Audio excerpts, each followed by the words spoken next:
Hello everyone, आपका हमारे YouTube channel पर स्वागत है। तो आज इस वीडियो में हम आपका जो सब्जेक्ट है डीएससी का themes in western political philosophy 7th semester, इस सब्जेक्ट के मोस्ट इम्पोर्टेंट क्वेश्चन आंसर्स इस वीडियो में हम करेंगे। तो इस वीडियो में हम वो क्वेश्चन आंसर्स करेंगे जो कि एग्ज़ाम पर्सपेक्टिव से बहुत ज़्यादा इम्पोर्टेंट हैं, जो कि इस सब्जेक्ट के एग्ज़ाम में आने के बहुत ज़्यादा चांसेस हैं। तो वो सारे क्वेश्चन इस वीडियो में हम करेंगे। तो वीडियो को आप कंप्लीट देखिएगा, स्किप मत करिएगा, क्योंकि जो भी क्वेश्चंस इस वीडियो में हम करेंगे वो बहुत इम्पोर्टेंट है एंड इन क्वेश्चंस के आपके एग्ज़ाम में आने के पूरे चांसेस हैं। अगर आप सिर्फ इतने क्वेश्चन भी करके चले जाते हैं तो आप बेफिक्र होकर एग्ज़ाम दे सकते हैं। ठीक है, मोस्ट ऑफ द टॉपिक्स आपके कवर हो जाएंगे इस वीडियो से, तो वीडियो को कंप्लीट देखिएगा। आइए स्टार्ट करते हैं। बिफोर स्टार्टिंग, अगर आपने अब तक हमारे चैनल को सब्सक्राइब नहीं किया है तो कर लीजिए, ताकि आने वाली हर वीडियो की अपडेट आपको टाइम से मिल सके। तो आइए स्टूडेंट स्टार्ट करते हैं। तो आइए स्टूडेंट्स देखते हैं। हमारा क्वेश्चन 1 आता है, इमैनुअल कांत को प्रबोधन विचारक क्यों कहा जाता है। इमैनुअल कांत, जिनका टाइम पीरियड माना जाता है 1724 से 1804 तक, ठीक है, उन्होंने यूरोप की प्रबोधन परंपरा में सबसे महत्वपूर्ण भूमिका निभाई थी। इसलिए उनको यूरोप का जो एनलाइटनमेंट पीरियड था, प्रबोधन काल था, उसका सबसे महत्वपूर्ण दार्शनिक माना जाता है। तो इस क्वेश्चन में हमें यही बताना है कि आखिर क्यों उनको प्रबोधन विचारक के रूप में महत्वपूर्ण माना जाता है। ठीक है, तो जो इमैनुअल कांत थे, उन्होंने प्रबोधन का मुख्य विचार जो दिया था वो ये था, मनुष्य अपनी बुद्धि का उपयोग करके अज्ञान, परंपरा, अंधविश्वास और अत्याचार से मुक्त हो सकता है। ठीक है, इमैनुअल कांत ने कहा था कि मनुष्य जो है, अगर वो मुक्त होना चाहता है अज्ञान से, फालतू की परंपराओं से, ठीक है, अंधविश्वास से, अत्याचार से, तो उसका एक ही तरीका है कि मनुष्य अपनी बुद्धि का सहारा ले, क्योंकि बुद्धि और विवेक का उपयोग करके ही वो इन सब से मुक्त हो सकता है। ठीक है, कांत जो थे वो इस आंदोलन के प्रतिनिधि इसलिए कहे जाते हैं क्योंकि उन्हें मनुष्य को स्वतंत्र सोचने, तर्क से निर्णय लेने और नैतिक रूप से कार्य करने का समर्थन किया। कांत ने कहा कि मनुष्य को स्वतंत्र रूप से सोचना चाहिए, तर्क बुद्धि का उपयोग करना चाहिए। तर्क पर वो जोर देते थे जो कांत थे। कांत ने कहा था तर्क आधारित निर्णय लेना चाहिए, जो भी निर्णय लो इसमें ये देखो कि लॉजिक क्या है। ठीक है, नैतिक रूप से कार्य करने पर उन्होंने जोर दिया एंड इसी का उन्होंने समर्थन भी किया। कांत को प्रबोधन विचारक कहने के कई कारण हैं। ठीक है, पहली तो उनकी परिभाषा जो उसने दी थी प्रबोधन को लेकर। ठीक है, उन्होंने कहा इनलाइटनमेंट का जो एमर्जेंस है वो सेल्फ इम्पोज्ड इमेच्योरिटी से होता है। ठीक है, कांत जो थे उन्होंने कहा प्रबोधन वो अवस्था है जब मनुष्य अपने ही द्वारा बनाई गई अपरिपक्वता अर्थात दूसरे के सहारे से सोचने की आदत से निकलकर स्वयं सोचने लगता है। ठीक है, इमैनुअल कांत ने कहा कि मनुष्य जो है वो जब तक अपनी अपरिपक्वता में रहेगा तब तक अच्छे से वो प्रबोधन काल में प्रवेश नहीं कर सकता। ठीक है, प्रबोधन जो है वो तभी होगा जब मनुष्य अपने द्वारा बनाई गई अपरिपक्वता, अपनी ही इमैच्योरिटी से बाहर निकलेगा। ठीक है, दूसरों के सहारे से सोचने के बजाय खुद की बुद्धि का, खुद के विवेक का उपयोग करेगा, तर्कपूर्ण तरीके से सोचेगा हर चीज़ को। ठीक है, तभी प्रबोधन होगा। तो उन्होंने ये परिभाषा दी थी। ये परिभाषा ही उन्हें प्रबोधन का सबसे प्रभावशाली दार्शनिक बनाती है। तो ये परिभाषा आपको पता होनी चाहिए जो कि कांत ने बताई थी। ठीक है, कि मनुष्य अपने ही द्वारा बनाएगी अपरिपक्वता अर्थात दूसरों के सहारे सोचने की आदत से निकलकर जब स्वयं सोचने लगता है तो वो अवस्था ही प्रबोधन कहलाती है। ठीक है, कांत ने नारा दिया था सपेरे ओढ़े, मतलब साहस करो, अपनी बुद्धि का उपयोग करो। ठीक है, कांत ने हमेशा ये संदेश दिया था कि हमेशा हिम्मत करो, कभी भी डर के मत रहो, अपनी बुद्धि का उपयोग स्वयं करो, अंधविश्वास में मत जियो, तर्क आधारित सोच रखो। ठीक है, उन्होंने ये जो वाक्य दिया था सपेरे ओढ़ी, ये 18वीं शताब्दी में उन्होंने दिया था एंड यूरोपीय प्रबोधन का यानी कि यूरोपियन इनलाइटनमेंट पीरियड का ये मुख्य सूत्र बन गया। ठीक है, सपेरियोरिटी का मतलब है डेयर टू नो, मतलब कि साहस करो, ठीक है, जानने का साहस करो। कोई कुछ बोल रहा है तो आंख बंद करके उस पर विश्वास मत करो, पहले उससे पूछो, ठीक है, अपने तर्क के ऊपर उस चीज़ को एनालाइज करो, पहले हर बात का विश्लेषण करो अपने तर्क का उपयोग करके, फिर विश्वास करो, ठीक है।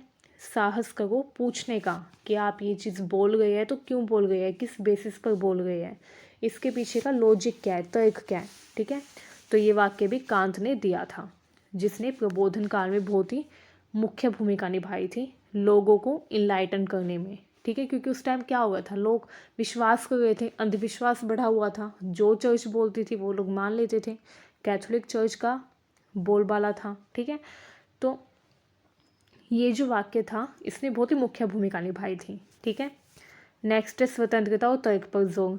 कांत जो है उनको इसलिए भी प्रबोधन काल का मुख्य विचारक माना जाता है क्योंकि उन्होंने स्वतंत्रता और तर्क पर जोर दिया, ठीक है। उन्होंने कहा मनुष्य को 3 प्रकार की स्वतंत्रता की आवश्यकता है, सोचने की स्वतंत्रता हो, लेखन और अभिव्यक्ति की स्वतंत्रता हो कि मनुष्य जो लिखना चाहे वो लिख सके, एंड अपने भावों को, अपने विचारों को अभिव्यक्त कर सके दूसरों को लिख कर या बोल कर, ठीक है।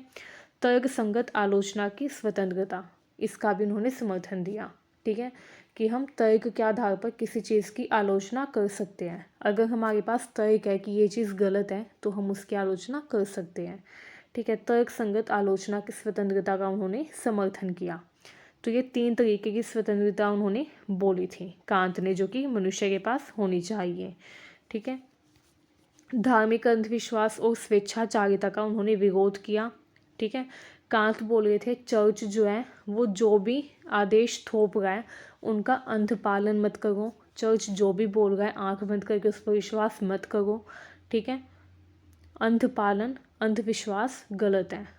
उन्होंने कहा धर्म तर्क के आधार पर होना चाहिए, ठीक है। धर्म के नाम पर ऐसा नहीं है कि लोगों से कुछ भी करवाए चर्च, ठीक है। उस टाइम पे क्या होता था, यही होता था कि चर्च जो है वो लोगों को धर्म के नाम पर उनकी भावनाओं से खेल रहा था, ठीक है। तो राजा जो था वो भी यही करता था, ठीक है। तो इस वजह से फिर इनलाइटनमेंट पीरियड में, प्रबोधन काल में कांत ने ये विचार दिया कि धर्म जो है वो भी तर्क के आधार पर होना चाहिए, ऐसे सुनी सुनाई बात पर विश्वास नहीं करना है। नैतिकता का आधार है मानव बुद्धि, ना कि केवल धर्म ग्रंथ, ठीक है। ये प्रबोधन के धर्म सुधारवादी विचारों के अनुरूप है। इसके अलावा आधुनिक नैतिकता और आधुनिक राजनीति की उन्होंने नींव रखी कांत ने ऑटोनॉमी, मोरल ड्यूटी यानी नैतिक कर्तव्य, ह्यूमन डिग्निटी मतलब मानवीय गरिमा, इन सब के भी विचार दिए। उन्होंने कहा आत्मशासन करो, ठीक है, खुद पर किसी और को शासन मत करने दो, खुद अपने ऊपर शासन करो, अपनी इंद्रियों से परे रहकर अपनी इंद्रियों का गुलाम नहीं बनना है बल्कि स्वामी बनना है, मतलब आत्मशासन करना है, ठीक है। नैतिक कर्तव्य का पालन करना है, हमारा जो नैतिक कर्तव्य है समाज के प्रति, हमारे परिवार के प्रति, उसका पालन करना है, ठीक है। ह्यूमन डिग्निटी मतलब कि मानवीय गरिमा की रक्षा करनी है, चाहे वो हमारी गरिमा हो चाहे सामने वाले की, ठीक है। ये विचार कांत ने दिए। कांत ने कहा झूठ बोलना हमेशा गलत है क्योंकि ये मानव बुद्धि और सार्वभौमिक नैतिक सिद्धांतों के खिलाफ है, ठीक है। उन्होंने ये भी कहा कि राज्य की शक्ति जो है वो तर्क संगत नियमों पर आधारित होनी चाहिए, ठीक है। राज्य के पास कितनी शक्ति होगी ये भी तर्क संगत नियम पर आधारित होना चाहिए। ऐसा नहीं कि राजा को असीमित शक्ति दे दी जाए कि राजा फिर मनमानी करे, ऐसा नहीं होना चाहिए, ठीक है। उन्होंने परपेचुअल पीस मतलब कि स्थायी शांति पर लेख लिखा 20वीं सदी में, ठीक है। एंड ये संयुक्त राष्ट्र जैसे वैश्विक संस्थानों की आधार धारणा बना। तो परपेचुअल पीस जो निबंध था जिसको हिंदी में स्थायी शांति बोलते हैं, ये भी कांत ने ही लिखा था, जिसने उनकी पॉपुलैरिटी को और भी ज़्यादा बढ़ा दिया, ठीक है। एंड इन्हीं कारणों से फिर इमैनुअल कांत को प्रबोधन दर्शन का पिता भी कहा जाता है, ठीक है। मतलब कि जो इनलाइटनमेंट पीरियड था उसका फादर भी ने कहा जाता है, ठीक है। इनलाइटनमेंट पीरियड की जो फिलोसफी थी खास तौर से, ठीक है, उसका फादर उन्हें माना जाता है। आइए अब देखते हैं कांत के दर्शन में रीज़न मतलब बुद्धि और फेथ इन रीज़न का क्या महत्व था। तो कांत जो थे उन्होंने अपनी फिलोसफी में रीज़न मतलब कि बुद्धि को सच्चा मार्गदर्शक माना। उन्होंने कहा कि मनुष्य की बुद्धि ही उसका सबसे अच्छा, सबसे ऊंचा, सर्वोच्च मार्गदर्शक है। ठीक है, उन्होंने कहा मनुष्य का असली सामर्थ्य उसकी बुद्धि है, इसी के द्वारा वो सत्य, नैतिकता और स्वतंत्रता को समझ सकता है। अगर हमारे पास बुद्धि ना हो तो हम कुछ नहीं कर सकते। तो ना तो हम सत्य को समझ सकते, ना नैतिकता को, ना ही अपनी स्वतंत्रता को। ठीक है, जैसे मनुष्य और जो पशु है उसमें यही भेद है, मनुष्य के अंदर बुद्धि है, पशु के अंदर बुद्धि नहीं होती। ठीक है, तो अगर मनुष्य के अंदर बुद्धि नहीं होगी तो वो भी पशु के समान आचरण करेगा। ठीक है, ये उन्होंने कहा। एंड बुद्धि का उन्होंने बहुत महत्व बताया। उन्होंने कहा बुद्धि ही नैतिकता का आधार है। ठीक है, नैतिकता किसी बाहरी आदेश या डर से नहीं आती।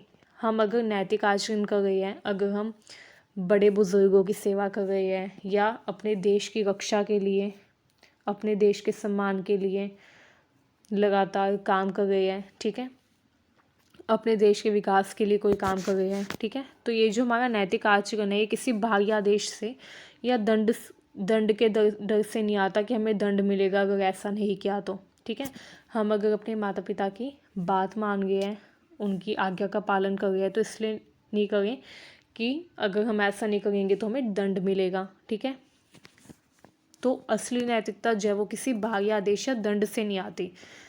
असली नैतिकता जो है वो हमारी बुद्धि से आती है, जो कि बोलती है कि क्या सही है क्या गलत है। हमें पता है कि किसी को दुख देना, किसी को चोट पहुंचाना गलत है। ठीक है, तो हम ऐसा काम नहीं करेंगे, हम नैतिक रूप से आचरण करेंगे। ठीक है, क्योंकि हमें पता है, हमारी बुद्धि में ये बात है कि अगर हम ऐसा कुछ करेंगे जिससे सामने वाले को दुख पहुंचे तो वो गलत चीज़ है। ठीक है, वो अनैतिक है। तो सच्चा नैतिक कर्तव्य वही है जो हमारी बुद्धि स्वीकार करें। ठीक है, जो दंड के डर से ना आए, जो किसी बाहरी आदेश से हम पर ना थोपा जाए। ठीक है, कैटेगोरिकल इम्परेटिव मतलब कि सार्वभौमिक नैतिक आज्ञा की बात की। उन्होंने कहा ऐसा कार्य करो जिसे तुम चाहो कि वह सार्वभौमिक नियम बन जाए। ठीक है, नेक्स्ट आता है रीजन, स्वयं को नियंत्रित करने की क्षमता, ऑटोनॉमी। कांत ने कहा बुद्धि जो है इसी से हम खुद को नियंत्रित कर पाते हैं, हम अपने आप को नियंत्रित कर पा रहे हैं। ये क्षमता हमारे अंदर इसलिए क्योंकि हमारे अंदर बुद्धि है। मनुष्य तभी स्वतंत्र है जब वो अपने तर्क से निर्णय लेता है। अगर वो दूसरों की इच्छा से चले तो वो स्वतंत्र नहीं रह सकता। तो बुद्धि जो है वो हमें स्वतंत्रता भी देती है। ठीक है, हमारे अंदर बुद्धि है तभी हम अपने तर्क से निर्णय ले पाते हैं, नहीं तो हम दूसरों की गुड़िया बनकर घूमते। ठीक है, मतलब दूसरों के इशारों पर चलते अगर हमारे पास बुद्धि ना होती तो। ठीक है, इसलिए जो बुद्धि है वो मनुष्य के आत्मशासन का मूल है। साइंस और नॉलेज का आधार भी उन्होंने बुद्धि को बताया। ठीक है, कांत ने बताया अनुभव और बुद्धि जय मिलकर ज्ञान बनाते हैं। हमारे पास बुद्धि है, फिर हमने कोई काम किया, हमको उसका अनुभव मिला, तो जब अनुभव और बुद्धि मिल जाते हैं तो ज्ञान बन जाता है। ठीक है, इसलिए बुद्धि जो है वो आधुनिक विज्ञान और आधुनिक दर्शन की भी नींव है। राजनीति में बुद्धि जो है वो बहुत ही मुख्य मानी उन्होंने। ठीक है, आधुनिक लोकतंत्र की नींव माना उन्होंने बुद्धि को राजनीति में। ठीक है, कांत ने कहा ऐसा राज्य होना चाहिए जहाँ पे कानून तर्क संगत हो। कानून क्या हो? तर्क संगत। ठीक है, नागरिक स्वतंत्र हो, नागरिकों पर कोई भी हम बोल सकते हैं बंधन ना हो। ठीक है, राज्य नैतिक और तर्कपूर्ण सिद्धांतों पर चले, ऐसा राज्य कांत चाहते थे। ठीक है, इसके अलावा उन्होंने आज के लोकतांत्रिक मूल्य जैसे फ्रीडम, इक्वालिटी, ह्यूमन राइट्स, इन पर जोर दिया। ठीक है, फेथ इन रीज़न की उन्होंने बात की, यानी कि बुद्धि पर विश्वास भी होना चाहिए। हमारे अंदर बुद्धि है, हमें उस पर विश्वास होना चाहिए कि हम जो सोच गए वो सही है। ठीक है, कांत ने कहा मनुष्य बुद्धि पर भरोसा करे, डर नहीं। ठीक है, धार्मिक अंधविश्वास, सामाजिक भेदभाव, अन्याय, ये सब इसलिए मजबूत होते हैं क्योंकि लोग बिना सोचे समझे जो बोला जाता है वो मान लेते हैं। ठीक है, कांत ने कहा मनुष्य को बुद्धि पर विश्वास रखना चाहिए, तभी वो उसको सही मार्ग दिखलाएगी। ठीक है, हमें सुनी सुनाई बातों पर विश्वास नहीं करना चाहिए, किसी के साथ अन्याय नहीं करना चाहिए। ठीक है, कोई बोल रहा है कि पशुओं की बलि देने से भगवान खुश होते हैं, तो धार्मिक अंधविश्वास है, ऐसा किसी भी वेद पुराण में नहीं लिखा है। ठीक है, ऐसे ही सामाजिक भेदभाव कि कुछ लोग जन्म से अछूत होते हैं, ये सब लोगों के द्वारा गढ़ी गई बातें हैं, इन पर विश्वास नहीं करना चाहिए। ठीक है, एंड इन पर विश्वास हम तब करेंगे जब हमें खुद की बुद्धि पर विश्वास नहीं होगा। तो इसलिए हमें खुद की बुद्धि पर विश्वास रखना ज़रूरी है कि हमारी बुद्धि अगर इस चीज़ को गलत बता रही है तो ये गलत ही होगी। ठीक है, अपनी बुद्धि पर विश्वास भी होना चाहिए, ये कांत ने कहा। नैतिक निर्णय बुद्धि पर आधारित हो, भावनाओं पर नहीं। कांत ने कहा भावनाएं स्थायी नहीं होती, लेकिन तर्क स्थिर होते हैं, सार्वभौमिक होते हैं। इसलिए नैतिकता में बुद्धि पर विश्वास आवश्यक है। ठीक है, तभी हम नैतिक निर्णय ले पाएंगे जब बुद्धि पर हमारा विश्वास होगा। ठीक है, वैज्ञानिक और सामाजिक प्रगति जो है ये भी तभी संभव है जब हमारा बुद्धि पर विश्वास हो। ठीक है, जब समाज प्रश्न पूछना, तर्क करना, प्रयोग करना सीखता है, तभी विज्ञान और मानवाधिकार विकसित होते हैं। ठीक है, मान लीजिए किसी ने प्रश्न पूछा ही नहीं होता, किसी के मन में ये प्रश्न आया ही नहीं होता कि सेब अगर पेड़ से गिरेगा तो वो ऊपर क्यों नहीं जा रहा, नीचे क्यों आ गया। ठीक है, तो गुरुत्वाकर्षण बल की कभी खोज नहीं हुई होती। ठीक है, तो प्रश्न अगर हम नहीं पूछेंगे तो खोज नहीं होगी। प्रश्न अगर हमारे दिमाग में नहीं आएगा तो खोज नहीं होगी। किसी के दिमाग में तो प्रश्न आया होगा, किसी ने तो प्रश्न पूछा होगा कि पृथ्वी सूरज के चक्कर लगाती है या सूरज पृथ्वी के चक्कर लगाता है। ठीक है, इसके अलावा सिर्फ प्रश्न पूछना इनफ नहीं है, हमें तर्क भी करना होगा, क्योंकि कोई व्यक्ति प्रश्न कर रहा है तो सामने वाला तो कोई भी उत्तर दे सकता है, बनाकर भी उत्तर दे सकता है कि पेड़ से फल नीचे इसलिए गिरा है क्योंकि नीचे गिरेगा तो वो किसी को मिल जाएगा, अगर आसमान में जाएगा तो कोई नहीं पकड़ पाएगा। तो ऐसे भी उत्तर लोग दे सकते हैं। ठीक है, तो हमें अपनी तर्क के आधार पर भी सोचना है कि ये जो उत्तर दिया जा रहा है ये सही है या नहीं, ये तर्क संगत है या नहीं। ठीक है, तर्क करना है, सिर्फ प्रश्न नहीं पूछना, तर्क भी करना है, उत्तर जानने के बाद उसका विश्लेषण भी करना है, प्रयोग भी करना है। प्रयोग करेंगे तभी तो एक्सपेरिमेंट हमारा कामयाब होगा, जब हम प्रयोग करेंगे तभी तो खोज होगी। ठीक है, एंड तभी विज्ञान और मानवाधिकार विकसित होंगे, तभी सामाजिक प्रगति होगी। ठीक है, धर्म में भी बुद्धि के अनुसार आस्था होनी चाहिए। कांत ने कहा सच्चा धर्म वह है जिसे बुद्धि स्वीकार कर सके, इसलिए उनका बुद्धि में विश्वास धर्म और तर्क के बीच संतुलन बनाता है। इमैनुअल कांत को इसीलिए फिर आप कंक्लूड कर देंगे, आपने वो सारे पॉइंट बता दिए, उसके बाद आप कंक्लूड कर देंगे कि इमैनुअल कांत को प्रबोधन विचारक इसलिए कहा जाता है क्योंकि उन्होंने तर्क, स्वतंत्रता, आत्मशासन, नैतिकता और मानव गरिमा को आधुनिक समाज की नींव बताया कि ये आधुनिक समाज की नींव है। ठीक है, उन्होंने बुद्धि को केवल सोचने का साधन नहीं बताया, रीज़न का मतलब है बुद्धि। ठीक है, बुद्धि को उन्होंने सोचने का साधन नहीं बताया, बल्कि नैतिकता का स्रोत, स्वतंत्रता का आधार, ज्ञान का उपकरण, ठीक है, और आधुनिक लोकतंत्र का मूल दर्शन भी बताया। ठीक है, कि बुद्धि ही नैतिकता का स्रोत है, बुद्धि से ही हम स्वतंत्रता का उपयोग कर पा रहे हैं, ज्ञान का उपकरण है क्योंकि जो भी खोज हो गई है वो भी बुद्धि के कारण ही हो गई है। ठीक है, एंड आधुनिक लोकतंत्र का मूल दर्शन है। आइए अब हम अपना नेक्स्ट क्वेश्चन देख लें। तो नेक्स्ट क्वेश्चन आता है, ज्यां जाक रूसो आधुनिक सभ्यता की आलोचना क्यों करते हैं। जो रूसो थे उन्होंने आधुनिक सभ्यता मतलब कि मॉडर्न सिविलाइजेशन की आलोचना, क्रिटिसिज्म क्यों किया। ठीक है, क्यों क्रिटिसाइज किया उन्होंने मॉडर्न सिविलाइजेशन को। तो रूसो जो थे वो आधुनिक यूरोपीय राजनीतिक दर्शन के सबसे प्रभावशाली विचारकों में से एक थे। सबसे पहले आप इंट्रो दे देंगे उनका। ठीक है, उनके अनुसार आधुनिक सभ्यता मतलब कि मॉडर्न सिविलाइजेशन जो है वो विज्ञान, तकनीक, संपत्ति, राज्य, समाज और आधुनिक सामाजिक ढांचे से बनी हुई है। ठीक है, एंड इसने मनुष्य को स्वतंत्र बनाने के बजाय असमान, दास, भ्रष्ट और दुखी बना दिया है। ठीक है, जो रूसो मानते थे कि आधुनिक सभ्यता में हम जो कुछ भी देखते हैं, चाहे वो तकनीक हो, विज्ञान हो, ठीक है, संपत्ति हो, राज्य हो या आधुनिक सामाजिक ढांचा हो, इन सब ने मिलकर मनुष्य को स्वतंत्र नहीं बनाया बल्कि उसको और दुखी कर दिया है, मनुष्य को दास बना दिया है, भ्रष्ट बना दिया है। ठीक है, इसी कारण रूसो को आधुनिकता का आलोचक कहा जाता है। रूसो ने हमेशा मॉडर्निटी, आधुनिकता की आलोचना की। ठीक है। रूसो ने कहा कि प्राकृतिक अवस्था जो थी वो सबसे बेहतर थी।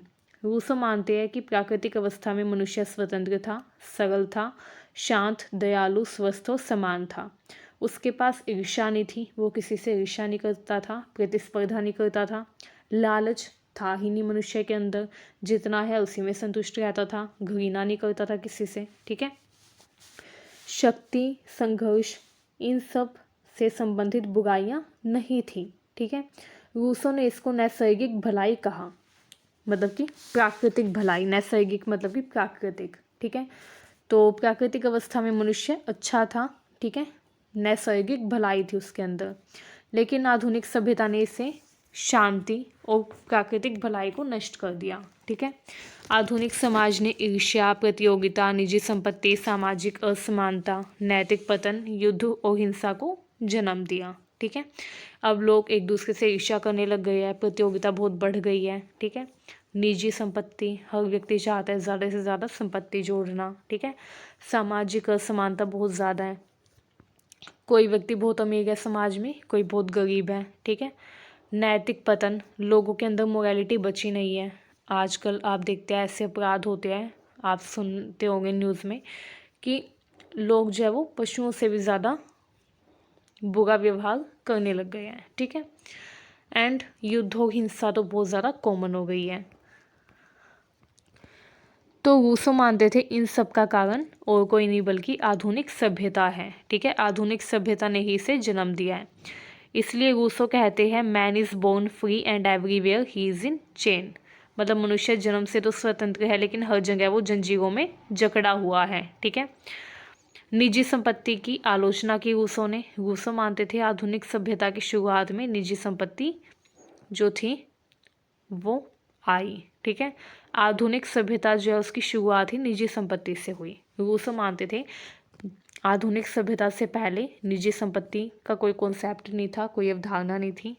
जब निजी संपत्ति का कॉन्सेप्ट आया, जब पहली बार किसी व्यक्ति ने कहा किसी ज़मीन को घेर कर कि ये मेरी है एंड लोग मान गए, तो वही सभ्यता का विनाशक था। तभी आधुनिक सभ्यता आई, प्राचीन सभ्यता का विनाश हो गया। ठीक है। प्राकृतिक सभ्यता का विनाश हो गया। ठीक। अब निजी संपत्ति के कारण बहुत समस्याएं भी आई। ठीक है। क्या क्या समस्याएं आई निजी संपत्ति के कारण? असमानता बढ़ गई। ठीक है। कोई बहुत अमीर हो गया, कोई बहुत गरीब हो गया। ठीक है। प्रतियोगिता बढ़ गई, हर व्यक्ति चाहता है दौड़ में आगे निकलना। ये जो पैसों की दौड़ है, हमें ज़्यादा पैसा कमाना है, हर व्यक्ति इस दौड़ में जीतना चाहता है। ठीक है। ईर्ष्या और अपराध, जिसके पास ज़्यादा धन हो लोग उससे ईर्ष्या करते हैं। ठीक है। अपराध, चोरी, लूटपाट तो बढ़ ही गया, आप देखते हैं आजकल। ठीक है। दमन और शोषण, जो पूंजीपति वर्ग है वो गरीब वर्ग का, मजदूर वर्ग का शोषण करता है। ठीक है। ये सारी जो समस्याएं हैं ये पैदा हुई हैं किस वजह से? निजी संपत्ति की वजह से। ठीक है। आधुनिक समाज आज भी इसी असमानता के आधार पर चल रहा है, इसलिए रूसो इसके सबसे बड़े आलोचक हैं। ठीक है। बहुत इंपॉर्टेंट क्वेश्चन है ये, तो आप ये ज़रूर पढ़ के जाइएगा। विज्ञान, कला और आधुनिक प्रगति की भी आलोचना की रूसो ने। ठीक है। रूसो ने अपनी पुस्तक discourse on the arts and science में कहा कि आधुनिक विज्ञान और कला ने केवल बाहरी चमक पैदा की है, नैतिक सुधार नहीं किया। ठीक है। आधुनिक विज्ञान और कला से कोई भी नैतिक सुधार नहीं हुआ है। ठीक है। इसने सिर्फ बाहरी चमक पैदा किया है, सिर्फ बाहर से देखने में सब अच्छा लगता है, नैतिकता लेकिन रही नहीं है। ठीक है। उनके अनुसार अब लोग दिखावा ज़्यादा करते हैं, नैतिकता कमज़ोर हो गई है, लोग एक दूसरे से ईर्ष्या करते हैं, समाज का मूल उद्देश्य अब धन और पद बन गया है कि ज़्यादा से ज़्यादा धन कमाना, ऊंचा सा ऊंचा पद हासिल करना। आधुनिक सभ्यता ने मनुष्य को आडंबरपूर्ण और कृत्रिम बना दिया है। अब इंसान फेक बन गया है। ठीक है। मतलब फेक मतलब कृत्रिम। ठीक है। वो जैसा है वैसा दिखाता नहीं है, जैसा नहीं है वैसा दिखाता है खुद को। ठीक है। आडंबर करता है कि मैं बहुत अच्छा हूँ, बहुत अमीर हूँ या बहुत पैसे वाला हूँ, इस तरीके से लोग शो ऑफ करते हैं। ठीक है। तो इस वजह से रूसो क्रिटिसाइज करते हैं मॉडर्न सिविलाइजेशन को, ठीक है। सामाजिक असमानता की आलोचना की रूसो ने अपनी पुस्तक discourse on the origin of inequality में बताया कि असमानता आधुनिक समाज की उत्पत्ति है, ठीक है। आज का जो आधुनिक समाज है इसने असमानता को उत्पन्न किया है। आधुनिक सभ्यता ने मनुष्य को दो वर्गों में बांट दिया। शक्तिशाली, जो कि वो लोग थे जिनके पास खूब धन था, ऊंचा पद था, खूब शक्ति थी। कमज़ोर, इनमें वो लोग शामिल है जो कि गरीब हैं, श्रमिक है, मजदूर के रूप में काम करते हैं, हाशिए पर हैं, ठीक है। तो आधुनिक सभ्यता ने ही मनुष्य को इन दो वर्गों में बांटा है। ये असमानता प्राकृतिक नहीं है बल्कि मानव निर्मित है, मानव ने खुद बनाई है। आधुनिक असमानता के कई रूप हैं, जैसे आर्थिक असमानता, सामाजिक प्रतिष्ठा में अंतर, राजनीतिक असमानता, संपत्ति और शक्ति का केंद्रीकरण, ठीक है। मतलब एक ही व्यक्ति के हाथ में सारी संपत्ति होना, सारी शक्ति होना, तो ये केंद्रीकरण जो है ये भी आधुनिक असमानता के रूप में दिखाई देता है, ठीक है। राजनीतिक असमानता है, सामाजिक प्रतिष्ठा, मतलब कोई व्यक्ति तो बहुत प्रतिष्ठित है, किसी के पास प्रतिष्ठा ही नहीं है, तो सामाजिक प्रतिष्ठा में भी अंतर है, ठीक है। तो रूसो जो है उन्होंने कहा कि मनुष्य की प्राकृतिक समानता जो है वो नष्ट हो गई है आधुनिक सभ्यता के कारण, ठीक है। समानता अब रही नहीं है, जब से आधुनिक सभ्यता आई है समानता बहुत कम देखने को मिलती है। आधुनिक राज्य की रूसो ने खूब आलोचना की। रूसो के अनुसार आधुनिक राज्य जो है वो शक्ति और धनवान वर्ग की रक्षा करता है, गरीबों पर नियंत्रण रखता है, जनता की वास्तविक इच्छा को दबाता है, लोगों की ज़रूरतों को पूरा नहीं करता आधुनिक समाज, ठीक है। ये सिर्फ शक्तिशाली और अमीर लोगों की ही सुनता है। इसलिए रूसो कहते हैं कि आधुनिक शासन जनता के हित में नहीं है, ठीक है, क्योंकि इसमें जो राज्य है वो अमीर लोगों की मदद करता है, अमीर लोगों को संरक्षित करता है, प्रोटेक्ट करता है, एंड जो गरीब लोग हैं उनको अपना गुलाम बनाता है, ठीक है। आधुनिक राज्य या आधुनिक शासन, इसलिए उन्होंने आधुनिक राज्य की बुराई की। आधुनिक नैतिक पतन की आलोचना की रूसो ने कहा कि आधुनिक सभ्यता में नैतिक गुण खो गए, सरलता की जगह दिखावा दिखाई दे गया हर जगह, ईमानदारी की जगह चतुराई ने ले ली, कोई भी आजकल ईमानदार है नहीं, हर कोई चतुर बन गया है। सहयोग कोई करना नहीं चाहता, हर कोई प्रतियोगिता में आगे बढ़ना चाहता है, ठीक है। दयालुता की जगह लालच बढ़ गया है, ठीक है। इसलिए आधुनिक समाज सतही और नैतिक रूप से पतित हो गया है, ठीक है। नैतिकता रही नहीं है और सतही मतलब आर्टिफिशियल हो गया, ओरिजिनलिटी कुछ है नहीं, ठीक है। आधुनिक शिक्षा प्रणाली की भी आलोचना की रूसो मानते हैं आधुनिक शिक्षा जो है बच्चों की प्राकृतिक क्षमताओं को नष्ट करती है, उन्हें प्रतियोगी और कृत्रिम बनाती है, ठीक है। बच्चों की प्राकृतिक क्षमता नष्ट हो गई है, जो उनके अंदर जन्म से जो गॉड गिफ्टेड टैलेंट है वो कहीं छुप गया है, ठीक है। क्योंकि आधुनिक शिक्षा जो है घटने पर जोर देती है, बच्चों की क्षमताओं को बाहर लाने में नहीं, ठीक है। एंड बच्चे प्रतियोगी और कृत्रिम बनते जा रहे हैं, ठीक है। स्वतंत्र सोचने की आज़ादी बच्चों को नहीं देती आधुनिक शिक्षा, ठीक है। उन्होंने अपनी प्रसिद्ध पुस्तक एमाइल में प्राकृतिक शिक्षा का सिद्धांत दिया। उन्होंने कहा कि शिक्षा का जो लक्ष्य है वो है बच्चे की स्वतंत्रता, नैतिकता और प्राकृतिक विकास करना, ठीक है, जो कि आज की शिक्षा व्यवस्था आधुनिक शिक्षा प्रणाली नहीं कर पा रही है, ठीक है। रूसो ने आधुनिक सभ्यता को भ्रष्ट माना, उन्होंने भ्रष्टता की थीसिस दी। रूसो ने कहा सभ्यता बढ़ी है लेकिन मनुष्य गिरता गया है, मनुष्य भ्रष्ट हो गया है, ठीक है। तकनीकी प्रगति हुई है लेकिन नैतिक पतन हो गया, विज्ञान का विस्तार हुआ लेकिन मनुष्य दास बन गया, ठीक है। जैसे आप खुद देखिए, फ़ोन आ गए आजकल, स्मार्टफोन आ गए हैं, तो मनुष्य जो है जैसे विज्ञान का विस्तार हुआ तो मनुष्य गुलाम बन गया है, हर व्यक्ति के हाथ में फ़ोन दिखाई देता है, हर कोई आजकल फ़ोन का गुलाम बना हुआ है, ठीक है। खाना खाते हुए, घूमते फिरते हुए, सोते हुए भी हर टाइम व्यक्ति को फ़ोन चाहिए, एंड फ़ोन में हर व्यक्ति एंटरटेनमेंट तलाशता रहता है, ठीक है। तो इससे क्या हुआ है, मनुष्य जो वो दास बन गया है विज्ञान का, ठीक है। बनना था मालिक लेकिन बन गया दास। कला का विकास हुआ लेकिन मनुष्य जो है वो दिखावा करना सीख गया, ठीक है। संपन्न समाज बना लेकिन गरीबों की दुर्दशा हो गई। तो इसलिए आधुनिक सभ्यता ने सब कुछ भ्रष्ट कर दिया है, सब कुछ नष्ट कर दिया है, ये रूसो मानते हैं। इसलिए उन्होंने आधुनिक सभ्यता, सौंदर्य और भौतिकता जो है उसकी आलोचना की। उन्होंने कहा आधुनिक सभ्यता जो है हमेशा सौंदर्य और भौतिकता के पीछे भागती है, लेकिन वास्तविक मानवतावादी मूल्यों से दूर हो गई है। आज के टाइम में मानवतावादी मूल्य रहे नहीं है।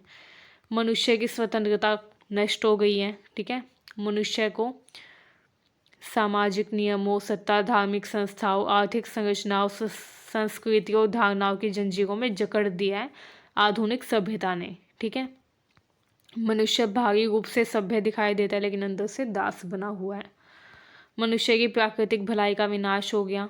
ठीक है, रूसो ने कहा कि मनुष्य प्राकृतिक समय में, प्राकृतिक अवस्था में स्वभाव से अच्छा था, लेकिन आधुनिक सभ्यता आने पर वो भ्रष्ट बन गया। समाज ने उसे भ्रष्ट बना दिया। आधुनिक सभ्यता ने मनुष्य की प्राकृतिक दयालुता नष्ट कर दी, सरलता नष्ट कर दी, स्वाभाविक स्वतंत्रता को खत्म कर दिया। ठीक है, उसके बाद आप निष्कर्ष दे देंगे कि रूसो आधुनिक सभ्यता की आलोचना इसलिए करते हैं क्योंकि प्राकृतिक स्वतंत्रता और समानता नष्ट हो गई। ठीक है, निजी संपत्ति के कारण असमानता बढ़ी है, शोषण और अन्याय बढ़ा है, विज्ञान, कला और शिक्षा से नैतिक सुधार नहीं हुआ, बल्कि दिखावे की प्रवृत्ति प्रबल हुई है। ठीक है, इसके अलावा आधुनिक राज्य और संस्थाएं शक्तिशाली लोगों के हित में काम करती है। आधुनिक जीवन मनुष्य को दास बनाता है, स्वतंत्र नहीं। ठीक है, तो इन सब कारणों की वजह से, प्रतिस्पर्धा, लालच, दिखावे की संस्कृति, इन सब की वजह से अच्छाई मनुष्य की खत्म हो गई है। ठीक है, तो ये सब आप बता देंगे कि ये मुख्य कारण है कि रूसो जो है वो आलोचना करते हैं आधुनिक सभ्यता की, इन कारणों से आलोचना करते हैं। ठीक है, अब हमारा नेक्स्ट क्वेश्चन आता है, रूसो की असमानता की उत्पत्ति पर विस्तृत टिप्पणी दो। रूसो ने असमानता की उत्पत्ति के बारे में क्या सिद्धांत दिया, इस पर टिप्पणी देनी है। ठीक है, तो रूसो ने अपनी पुस्तक discourse on the origin and foundation of inequality among man में बताया कि असमानता की उत्पत्ति जो है वो प्राकृतिक नहीं है, बल्कि मानव निर्मित है। मानव ने खुद असमानता बनाई है, खुद मानव ने असमानता की स्थिति निर्मित की है। यह मनुष्य के प्राकृतिक जीवन से सामाजिक और राजनीतिक जीवन की ओर संक्रमण का परिणाम है। ठीक है, जो असमानता है वो इसलिए उत्पन्न हुई है क्योंकि मनुष्य जो वो प्राकृतिक जीवन से सामाजिक और राजनीतिक जीवन की ओर बढ़ा है। ठीक है, रूसो जो है वो दो प्रकार की असमानता की चर्चा करते हैं, प्राकृतिक और कृत्रिम। ठीक है, कृत्रिम जो है इसमें नैतिक या राजनीतिक असमानता शामिल है। ये बताते हैं कि आधुनिक समाज में जो असमानता दिखाई देती है वो कृत्रिम है और इसका जन्म सभ्यता और निजी संपत्ति के विकास से हुआ है। ठीक है, आधुनिक समाज में जो भी असमानता है ये मानव ने खुद बनाई है एंड ये असमानता उत्पन्न हुई है आधुनिक सभ्यता के कारण और निजी संपत्ति के विकास के कारण। ठीक है, निजी संपत्ति का जब विकास हुआ तो हर व्यक्ति जो है उसने ज़्यादा से ज़्यादा संसाधनों को एकत्र करना शुरू कर दिया एंड जब संसाधनों को एकत्र करना शुरू कर दिया तो कोई व्यक्ति है जो कि ज़्यादा संसाधन एकत्र कर पाया, कोई व्यक्ति कुछ भी एकत्र नहीं कर पाया। ठीक है, तो इससे क्या हो गया, असमानता उत्पन्न हो गई, क्योंकि ज़रूरी तो नहीं है हर व्यक्ति को सारे संसाधन समान मात्रा में मिल जाए। ठीक है, हो सकता है कोई संसाधन जोड़ पाए, कोई ना जोड़ पाए। ठीक है, तो इन कारणों की वजह से असमानता की उत्पत्ति हुई। तो वो असमानता की उत्पत्ति का मुख्य कारण मानते हैं आधुनिक सभ्यता और निजी संपत्ति को। आइए अब हम देखते हैं प्राकृतिक असमानता क्या होती है। नेचुरल इनइक्वालिटी मतलब कि प्राकृतिक असमानता क्या है। तो प्राकृतिक असमानता वो है जो कि प्रकृति द्वारा दी गई है। प्रकृति द्वारा दी गई असमानता है प्राकृतिक असमानता। इसका उदाहरण है शारीरिक शक्ति में अंतर, स्वास्थ्य और आयु का अंतर, मानसिक क्षमताओं में अंतर और जैविक भिन्नताएं। ठीक है, कई लोग होते हैं जिनके अंदर ज़्यादा शक्ति होती है। ठीक है, फिजिकल पावर जिनके अंदर ज़्यादा होती है, कुछ लोगों में नहीं होती। कुछ लोग थोड़ा सा काम करते ही थक जाते हैं, उनकी सांस फूलने लगती है। कुछ लोग पहाड़ पर चढ़कर भी नहीं थकते। ठीक है, तो हर व्यक्ति के अंदर शारीरिक शक्ति, जो फिजिकल पावर है, शारीरिक शक्ति है, वो अलग अलग मात्रा में होती है। ठीक है। नेक्स्ट है स्वास्थ्य और आयु का अंतर। कुछ लोगों का स्वास्थ्य अच्छा होता है, कुछ का नहीं रहता अच्छा। ठीक है। आयु का अंतर है, मानसिक क्षमताओं में अंतर, जैविक भिन्नताएं, मतलब कि जो हेरिडिटी से हमारे अंदर भिन्नताएं आई है वो तो है ही। ठीक है। कुछ लोगों के बाल लंबे होते हैं, कुछ के छोटे होते हैं। ठीक है। कुछ लोग गोरे होते हैं, कुछ लोगों की स्किन थोड़ी सांवली होती है। ठीक है। तो इस तरीके से ये जो असमानता है ये है प्राकृतिक असमानता, जो कि प्रकृति द्वारा दी गई है। ठीक है। ये असमानता ईश्वर या प्रकृति की देन है। रूसो मानते हैं कि इस प्राकृतिक असमानता का समाज की संरचना पर कम प्रभाव पड़ता है, क्योंकि प्राकृतिक अवस्था में मनुष्य सरल, स्वतंत्र और स्वाभाविक जीवन जीता था। ठीक है। नेक्स्ट आती है कृत्रिम और नैतिक राजनीतिक असमानता। रूसो के अनुसार वास्तविक समस्याएं इसी असमानता से उत्पन्न होती है। ये असमानता जो है मानव द्वारा बनाई गई है, जैसे धन और संपत्ति का अंतर। कुछ लोगों के पास बहुत ज़्यादा धन है, बहुत ज़्यादा संपत्ति है, कुछ लोगों के पास धन और संपत्ति है ही नहीं। ठीक है। प्रतिष्ठा और सम्मान में भेद, कुछ लोग ज़्यादा प्रतिष्ठित है समाज में। शक्ति और पद का अंतर है। श्रम और पूंजी का विभाजन, कुछ लोगों के पास ज़्यादा पूंजी है, कुछ लोगों के पास है ही नहीं। ठीक है। राज्यों संस्थाओं द्वारा नियंत्रण, तो ये असमानता लोग बनाते हैं। ठीक है। एंड मुख्य जो समस्याएं हैं वो इसी असमानता से उत्पन्न होती हैं। रूसो के अनुसार आधुनिक दुनिया में दिखाई देने वाली अधिकतर असमानताएं मानव निर्मित है, प्राकृतिक नहीं। असमानता की उत्पत्ति, रूसो ने बताया कि असमानता की उत्पत्ति कैसे हुई। प्राकृतिक अवस्था में पूर्ण समानता थी, हर व्यक्ति समान था, मनुष्य स्वतंत्र था, सरल था। ठीक है। नैतिकता, पूर्ण आचरण करता था। मनुष्य जो था वो अकेला था या फिर कई बार छोटे छोटे समूहों में रहता था। ईर्ष्या नहीं थी, प्रतियोगिता नहीं होती थी। ठीक है। लालच नहीं था मनुष्य के अंदर, युद्ध और निजी संपत्ति नहीं थी, सभी लोग समान थे। नैसर्गिक भलाई का युग उसे रूसो मानते हैं। ठीक है। प्राकृतिक अवस्था को। उसके बाद फिर क्या हुआ, ज़रूरत बढ़ी तो श्रम का विकास हुआ। जब मनुष्य ने कृषि, शिल्प, श्रम, भाषा, स्थायी बस्तियों का विकास किया तब ज़रूरतें बढ़ने लग गई। ज़रूरतें बढ़ी तो मनुष्यों के बीच में सहयोग, तुलना, प्रतियोगिता, ईर्ष्या जैसी भावनाएं आने लग गई।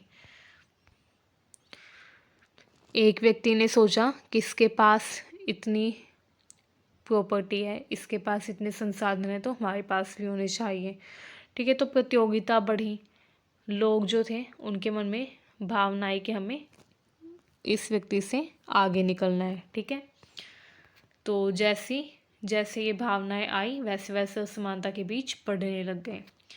निजी संपत्ति की शुरुआत हुई एंड इसी को रूसो असमानता का असली कारण मानते हैं। ठीक है। ये मैंने आपको ऊपर भी बताया था। आधुनिक असमानता की नींव, अब आधुनिक असमानता की नींव रूसो जो है वो निजी संपत्ति को ही मानते हैं। जबकि उसी व्यक्ति ने कहा कि ये ज़मीन मेरी है और दूसरों ने मान भी लिया, तो ही असमानता की शुरुआत हो गई। ठीक है। फिर बाकी लोगों ने भी ज़मीन पर, संसाधनों पर अपना कब्जा करना शुरू कर दिया। निजी संपत्ति का परिणाम क्या हुआ, अमीर गरीब का अंतर बढ़ गया, श्रम और पूंजी का विभाजन हो गया। ठीक है। शक्ति और प्रतिष्ठा का जन्म, लोग लड़ने लग गए शक्ति के लिए, प्रतिष्ठा के लिए। ठीक है। अमीर लोग गरीबों का शोषण करने लग गए, अन्याय करने लग गए उनके साथ। तो निजी संपत्ति के जन्म के साथ ही कृत्रिम असमानता भी शुरू हो गई, मतलब मानव निर्मित असमानता शुरू हो गई। ठीक है। फिर कृषि और धातु का विकास हुआ। लोहे और गेहूं का विकास मनुष्य के पतन का मुख्य कारण मानते हैं रूसो। रूसो मानते हैं लोहे और गेहूं का विकास मनुष्य के पतन का कारण बना, क्योंकि कृषि के लिए ज़मीन चाहिए। ठीक है। तो जब कृषि की लोगों ने ठानी तो ज़मीन लोगों ने अपने कब्जे में लेनी शुरू की। ठीक है। धातु ने उपकरण, हथियारों और सेना को जन्म दिया, तो शक्तिशाली और कमज़ोर का अंतर इससे बढ़ गया। अगर धातु का आविष्कार ही नहीं हुआ होता तो औजार ही नहीं बने होते, औजार नहीं बने होते तो युद्ध ही कभी ना होता। ठीक है। तो इसलिए रूसो जो है वो लोहे और गेहूं के विकास को मनुष्य के पतन का कारण मानते हैं। ठीक है।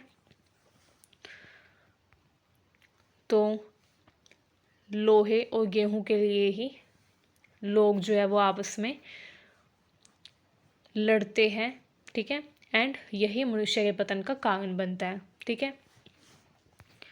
इससे समाज असमानता के स्थायी ढांचे में बदल गया। निजी संपत्ति ने परिवारों को एकजुट किया, परिवारों ने कबीले बनाए, कबीले फिर समाज बने। अब मनुष्य तुलना, प्रतिष्ठा और सम्मान का मूल्य समझने लगा। इससे असमानताओं मजबूत हो गई, ठीक है। उसके बाद कानून का जन्म हुआ, ठीक है। रूसो का मानना है कि कानून और राज्य धनी और शक्तिशाली लोगों का षड्यंत्र था।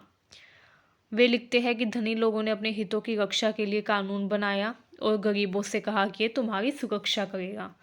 तो रूसो मानते हैं कानून और कुछ नहीं है, अमीर लोगों के द्वारा बनाया गया षड्यंत्र है, ठीक है, चालबाजी है। अमीर लोगों ने कानून बनाया खुद की सुरक्षा के लिए, खुद के हितों की रक्षा के लिए, ठीक है। जैसे बहुत सारे कानून होते हैं, ठीक है, अलग अलग देश में। तो अमीरों ने बनाए ये कानून खुद के हितों की रक्षा के लिए और गरीब लोगों को बोल दिया कि इससे तुम्हारी सुरक्षा होगी। तो ये एक षड्यंत्र है। अर्थात कानून असमानता को ख़त्म करने की बजाय स्थायी करता है, ठीक है। राज्य अमीरों की संपत्ति की रक्षा करता है। जैसे संपत्ति का अधिकार, ये भी तो एक कानून बनाया गया था, इंडिया में भी था फंडामेंटल राइट, ठीक है, एंड विदेश में भी ये कानून था संपत्ति का अधिकार, ठीक है। तो कानून बनाया था अमीर लोगों ने असमानता को और मजबूत करने के लिए, अपने हितों की रक्षा के लिए, अपनी संपत्ति की रक्षा के लिए। गरीब कानून के नाम पर और भी ज़्यादा दास बनते जा रहे हैं। यहीं से राजनीतिक असमानता भी शुरू हो गई। राज्य और सरकार का उदय, असमानता की संस्थागत व्यवस्था, अमीर वर्ग सत्ता में आया, ठीक है। तो सत्ता में भी अमीर व्यक्ति ही आया, गरीब व्यक्ति सत्ता में भी नहीं आ पाया। गरीबों पर नियंत्रण किया गया, अधिकार, पद और प्रतिष्ठा बांट दिए गए, कर, सेना और न्याय जैसी व्यवस्था बनी। अब असमानता संस्थागत हो गई, ठीक है, यानी कानून, राज्य और शक्ति के माध्यम से मजबूत कर दी गई असमानता, ठीक है। तो रूसो इस तरीके से निष्कर्ष देते हैं कि असमानता जो है ये आधुनिक सभ्यता का परिणाम है। असमानता जो है ये सभ्यता की वृद्धि के साथ बढ़ती जा रही है, कम नहीं हो गई बल्कि बढ़ रही है असमानता। आधुनिक समाज असमानता से भरा हुआ है पूरे तरीके से।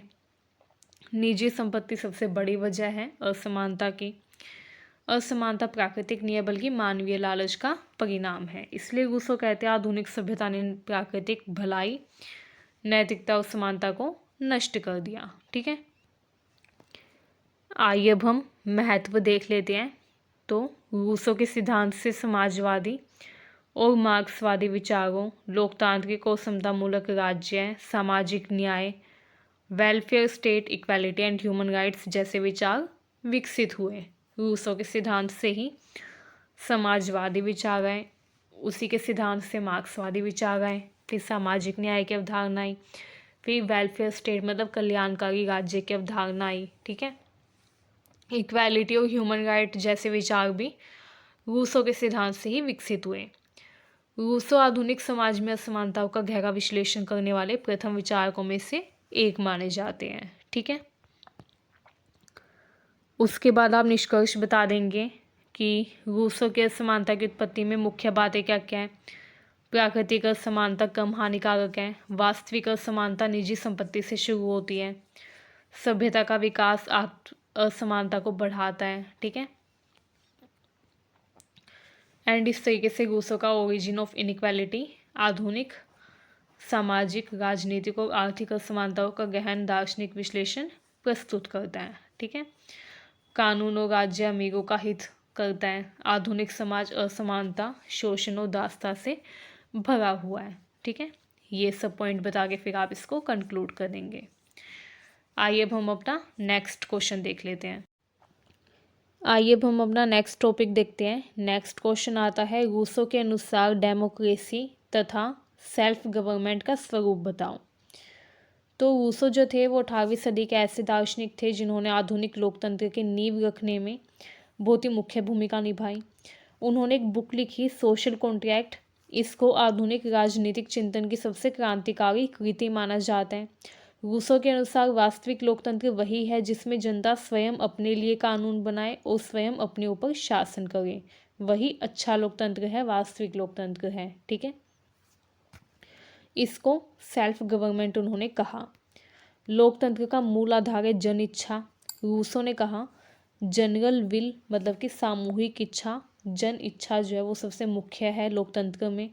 मतलब जो भी सरकार हो वो लोगों की इच्छा से बनी हो। ठीक है, सामूहिक इच्छा हो तब जाके कोई व्यक्ति आए और वो शासन करे। मतलब जो भी शासन कर रहा है वो सामूहिक इच्छा से शासन करने के लिए उस पद पर बैठे एंड शासन वो लोगों की इच्छा से करें। सामूहिक इच्छा होनी चाहिए, ये रूसो ने कहा। जनरल विल क्या है? ये समाज की सामूहिक भलाई की इच्छा है कि सबकी भलाई हो समाज में। ये व्यक्ति की निजी इच्छाओं से ऊपर पूरे समुदाय की सामूहिक इच्छा है। कानून तभी वैध होगा जब वह जनरल विल के अनुसार बने। ठीक है, मतलब जो भी कानून बन रहा है उसमें सबकी इच्छा होनी चाहिए। रूसो मानते हैं कि स्वतंत्रता वही है जब व्यक्ति उन कानूनों का पालन करे जिनके निर्माण में वह स्वयं सहभागी रहा हो। ठीक है, मतलब जो भी कानून बने उसमें सभी लोग इंक्लूड हो, सभी लोग उस कानून के सहभागी बने। जब कोई कानून बनाया जा रहा है तो हर व्यक्ति की परमिशन ली जाए कि क्या उसकी इच्छा है ये कानून बनने में। ठीक है, तो वही स्वतंत्रता होगी। इसलिए लोकतंत्र का आधार है कि जनता स्वयं कानून बनाए। ठीक है, रूसो जो है वो सही मायने में लोकतंत्र को केवल छोटे राज्यों में संभव मानते हैं। वो मानते हैं कि लोकतंत्र जो है वो सिर्फ छोटे राज्यों में ही संभव है, क्योंकि छोटे राज्यों में ही सामूहिक इच्छा या सामान्य इच्छा का ध्यान रखा जाता है, जन इच्छा का ध्यान रखा जाता है। बड़े लोकतंत्र में लोगों से नहीं पूछा जाता कि उनकी इच्छा क्या है। रूसो का मानना था कि लोकतंत्र तभी प्रभावी होगा जब संख्या कम हो, जनसंख्या कम हो, लोग एक दूसरे को जानते हो, निर्णय नीति सामूहिक रूप से ली जा सके। इसलिए वे प्रत्यक्ष लोकतंत्र के समर्थक थे। प्रत्यक्ष लोकतंत्र जिसमें लोग खुद अपने प्रतिनिधि को डायरेक्टली चुने। ठीक है, रूसो प्रतिनिधि लोकतंत्र के आलोचक थे। ठीक है, अब डायरेक्ट जो डेमोक्रेसी होती है, मतलब जो प्रत्यक्ष लोकतंत्र होता है, इसमें लोग खुद निर्णय लेते हैं, खुद नीतियाँ बनाते हैं। ठीक है, वो अपने प्रतिनिधियों को नहीं भेजते शासन करने के लिए, लोग खुद शासन करते हैं। ठीक है, जैसे कोई कानून बनाना है तो सभी लोग आ जाएंगे, एक जगह पर इकट्ठे हो जाएंगे, फिर डिस्कशन होगा एंड डिस्कशन के आधार पर, सामूहिक इच्छा के आधार पर वो कानून बनाया जाएगा। ठीक है, ये होता है प्रत्यक्ष लोकतंत्र में।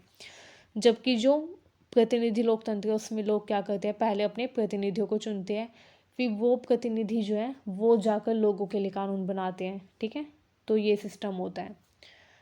तो रूसो जो है वो प्रतिनिधि लोकतंत्र के फेवर में नहीं थे। वो मानते थे कि प्रतिनिधि जाएंगे लेकिन वो अपना ही देखेंगे, वो लोगों को भूल जाएंगे, लोगों के लिए वो कुछ नहीं करेंगे। ठीक है, उनका प्रसिद्ध कथन है जैसे ही जनता प्रतिनिधि चुनती है वह स्वतंत्र नहीं रहती, क्योंकि वो प्रतिनिधि फिर उन्हीं लोगों के ऊपर शासन करते हैं। ठीक है, तो स्वतंत्रता छिन जाती है प्रतिनिधि लोकतंत्र में, ये रूसो मानते हैं। ठीक है, अर्थात जनता का शासन अगर चाहिए तो वो तभी हो सकता है जब जनता स्वयं शासन करे। ठीक है, ना कि उसके प्रतिनिधि। सेल्फ गवर्नमेंट का अर्थ है जनता की ही सर्वोच्च सत्ता हो। ठीक है, सेल्फ गवर्नमेंट पर जोर देते हैं रूसो। उन्होंने कहा सर्वोच्च सत्ता जनता के पास होती है एंड जनता इस सत्ता को किसी राजा, पुरोहित या प्रतिनिधि को नहीं देती सेल्फ गवर्नमेंट के सिस्टम में। ठीक है, जनता केवल सामूहिक रूप से निर्णय ले सकती है, लेकिन वो सत्ता किसी राजा, पुरोहित या प्रतिनिधि को नहीं देती। संप्रभुता अविभाज्य होती है। कानून निर्माता जनता ही होती है। इसमें कानून जनता की सामूहिक इच्छा का लिखित रूप होते हैं। जो लोगों की इच्छा है उसी को लिख दिया जाता है, वही कानून बन जाता है। कानून थोपे नहीं जाते बल्कि जनता स्वयं बनाती है। यही है सेल्फ गवर्नमेंट की मूल अवधारणा। ठीक है, आइए अब देखते हैं रूसो स्वतंत्रता को लेकर क्या बोलते हैं। रूसो ने कहा लोकतंत्र में नागरिक दो प्रकार की स्वतंत्रता का आनंद लेते हैं। नेचुरल लिबर्टी जो कि प्राकृतिक स्वतंत्रता है, ये असुरक्षित और अव्यवस्थित होती है, ठीक है। एक होती है सिविल लिबर्टी, ये सामाजिक अनुबंध के बाद की स्वतंत्रता होती है, ठीक है। इसमें कानून के भीतर रहकर निर्णय लिया जाता है, जो भी निर्णय लिया जाता है वो कानून के अंतर्गत होता है। यही वास्तविक स्वतंत्रता है क्योंकि व्यक्ति स्वयं के बनाए कानूनों का पालन करता है, ठीक है। रूसो ने एक प्रसिद्ध कथन दिया था, सच्ची स्वतंत्रता वो है जब मनुष्य वही कानून मानता है जो उसने स्वयं बनाए हो, मतलब कानून बनाने वाला भी मनुष्य ही हो, ठीक है। मनुष्य क्या करेगा क्या ना करे उसके ऊपर कानून कोई दूसरा व्यक्ति नहीं बनाएगा, बल्कि लोग खुद अपने लिए कानून बनाएंगे इस व्यवस्था में। एंड रूसो ने इसी को सपोर्ट किया, इसी का उन्होंने समर्थन किया, इसी को उन्होंने सच्ची स्वतंत्रता कहा, ठीक है। रूसो ने कहा कि लोकतंत्र में नागरिक की सक्रिय भागीदारी आवश्यक है। हर नागरिक को राजनीति में भाग लेना चाहिए। मतदान, सभा, सामूहिक चर्चा सब में सक्रिय भूमिका होनी चाहिए। मान लीजिए, वैसे तो रूसो प्रत्यक्ष लोकतंत्र के समर्थन में है, लेकिन मान लीजिए प्रत्यक्ष लोकतंत्र हम क्रिएट नहीं कर सकते क्योंकि जनसंख्या ज़्यादा है, तो अगर प्रतिनिधि लोकतंत्र भी है तो भी हर नागरिक को ये सुनिश्चित करना चाहिए कि वो राजनीति में भाग लें, मतदान करें, सभा में आए, सामूहिक चर्चा का हिस्सा बने, ठीक है, सामूहिक चर्चा में सक्रिय भूमिका निभाएं। निष्क्रिय नागरिक जो है वो लोकतंत्र को कमज़ोर कर देता है, तो नागरिक निष्क्रिय नहीं होना चाहिए, सक्रिय होना चाहिए। लोकतंत्र सिर्फ शासन प्रणाली नहीं है, सिर्फ शासन की जो प्रणाली है वो लोकतंत्र नहीं है, बल्कि जीवन शैली है, ठीक है। रूसो ने आदर्श लोकतंत्र की फिर मुख्य विशेषताएं भी बताई, जैसे सर्वोच्च सत्ता जनता होती है आदर्श लोकतंत्र में, ठीक है, सारी सत्ता सारी शक्ति जनता के पास होती है। प्रत्यक्ष लोकतंत्र मतलब लोग खुद कानून बनाते हैं अपने ऊपर शासन करने के लिए, ठीक है, कोई प्रतिनिधि नहीं जाता जो कि लोगों पर शासन करे, लोग खुद शासन करते हैं अपने ऊपर। जनरल विल सर्वोच्च होती है, सामूहिक हित पर जोर दिया जाता है, ठीक है। समानता का महत्व होता है, किसी को कोई भी विशेष अधिकार नहीं दिया जाता।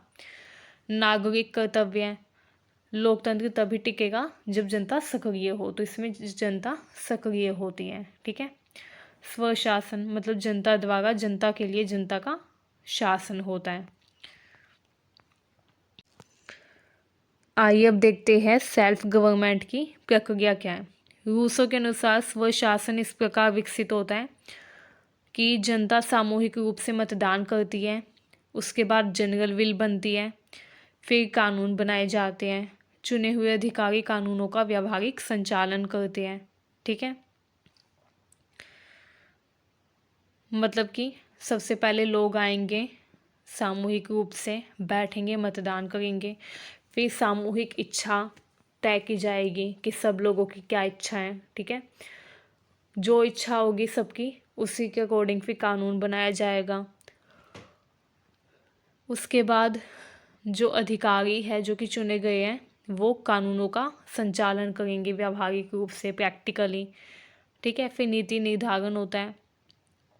यहाँ प्रतिनिधि कार्यपालक होते हैं, न कि सत्ता संचालक।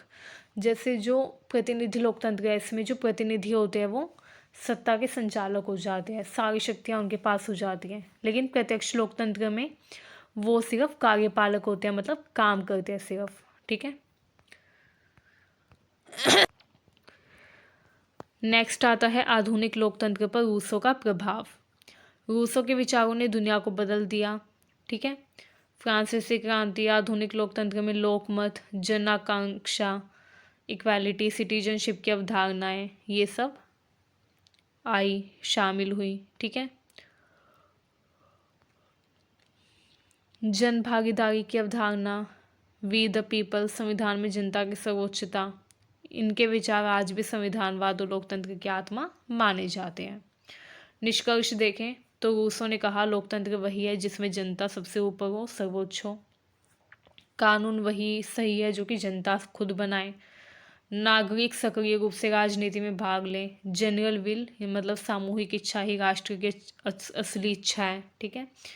यही लोकतंत्र और सेल्फ गवर्नमेंट का आधार है। ठीक है, आइए अब नेक्स्ट क्वेश्चन देखते हैं। नेक्स्ट क्वेश्चन है मैरी वोllstonecraft महिलाओं तथा पितृसत्ता का संबंध बताओ। मैरी वोllstonecraft जो थी उन्होंने महिलाओं के बारे में क्या बताया, ये देखते हैं। तो मैरी वोllstonecraft 18वीं सदी की प्रारंभिक नारीवादी विचारक थी, फेमिनिस्ट थी वो। उनकी प्रसिद्ध पुस्तक a vindication of the rights of women को आधुनिक नारीवाद की पहली बौद्धिक नींव माना जाता है। उन्होंने बताया समाज किस तरह पितृसत्तात्मक संरचनाओं के माध्यम से महिलाओं को कम समझता है। ठीक है, महिलाओं का आकलन कम करता है, महिलाओं को निर्भर तथा दूसरों पर निर्भर रहने तथा दूसरों के अधीन रहने पर मजबूर करता है। ठीक है, पितृसत्ता क्या है आइए देखते हैं। वोllstonecraft जो थे उन्होंने पितृसत्ता को समझाया एंड कहा कि पितृसत्ता वो व्यवस्था है जिसमें पुरुष स्वयं को सर्वोच्च मतलब सबसे ऊपर समझते हैं। पुरुष खुद को सर्वोच्च, तर्कसंगत, स्वतंत्र और निर्णय लेने में सक्षम मानता है। पुरुष सोचता है कि तर्कसंगत भी मैं हूँ, स्वतंत्र भी मैं हूँ, सर्वोच्च भी मैं हूँ और निर्णय लेने में सक्षम भी मैं हूँ। ठीक है, महिलाओं को भावुक, निर्बल मतलब कमज़ोर, दूसरों पर निर्भर तथा नियमों की मोहताज दिखाया जाता है। ठीक है, कि हमेशा नियमों के अंदर बंधी रहेगी महिलाएं। यह एक पिता समान नियंत्रण की व्यवस्था है जिसमें पुरुष अपने अधिकारों को महिलाओं की भलाई का बहाना बनाकर बनाए रखता है। ठीक है, अपने अधिकारों को वो ये कहकर बनाए रखता है कि इसमें महिलाओं की भलाई है। ठीक है, इसे ही पैटर्नलिज्म भी कहा जाता है, जहाँ पुरुष मालिक, संरक्षक और महिलाएं अधीन या निर्भर बनकर रह जाती हैं। ठीक है, वोllstonecraft ने कहा कि पितृसत्ता महिलाओं को बच्चा बना देती है। उनके अनुसार पितृसत्ता महिलाओं को परिपक्व मनुष्य बनने ही नहीं देती। जो पितृसत्तात्मक व्यवस्था है, जो पैट्रियार्की है, ये महिलाओं को ऐसे दिखाती है कि महिलाएं जो है वो कभी मैच्योर हो ही नहीं पाती, वो परिपक्व मनुष्य के तरह सोच नहीं पाती। ठीक है, महिलाएं जो है उनको सिर्फ सजने संवरने, घर परिवार में सीमित रहने, भावनात्मक बनने, पुरुषों के आदेशों फैसले मानने, विवेक का उपयोग ना करने की आदत डाली जाती है शुरुआत से। ये कहा जाता है कि महिलाएं अपने लुक पर ध्यान दें। ठीक है, घर परिवार में ही रहे, कहीं बाहर ना जाए। कई फैमिलीज़ में तो पढ़ाया भी नहीं जाता महिलाओं को। ठीक है, लड़कियों को शिक्षा नहीं दी जाती कि उनको फिर आगे कहीं और जाना है। ठीक है, तो दूसरे घर में तो उनको शुरुआत से खाना बनाना सिखाया जाता है। तो इस तरीके से क्या होता है, पितृसत्ता महिलाओं को कभी तर्क यानी कि लॉजिकल थिंकिंग, तर्क आधारित सोच पर चलने ही नहीं देती, कभी उनको परिपक्व मनुष्य की तरह सोचने का मौका ही नहीं देती। ठीक है, उनको बच्चा बनाए रखती है कि महिलाएं घर में रहें जैसे बच्चे घर में रहते हैं। ठीक है, एंड बड़ों का आदेश मानते हैं, वैसे महिलाओं से उम्मीद लगाई जाती है कि वो पुरुषों का आदेश माने, पुरुषों के फैसले माने और अपने विवेक का उपयोग ना करें। ठीक है, तो वोllstonecraft लिखती है कि समाज महिलाओं को तर्क नहीं बल्कि भावना से चलाने के लिए प्रशिक्षित करता है, ट्रेंड करता है कि तुम्हें तर्क आधारित सोच नहीं रखनी, तुम्हें भावनाओं पर चलना है। ठीक है, तुम्हें दिमाग से नहीं सोचना, दिल से सोचना है। इस तरीके से महिलाओं को ट्रेन किया जाता है। ठीक है, ताकि अल्टीमेटली प्रॉफिट किसको मिले, पुरुषों को मिले।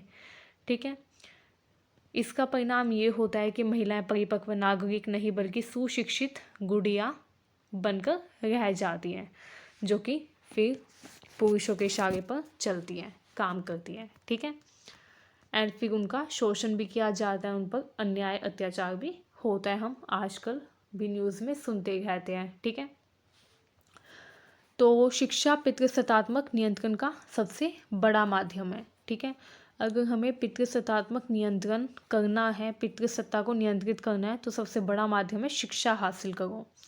वोllstonecraft दावा करती है महिलाओं को कमज़ोर बनाने की सबसे बड़ी वजह है असमान और गलत शिक्षा। उनको शिक्षाएं गलत मिल रही हैं।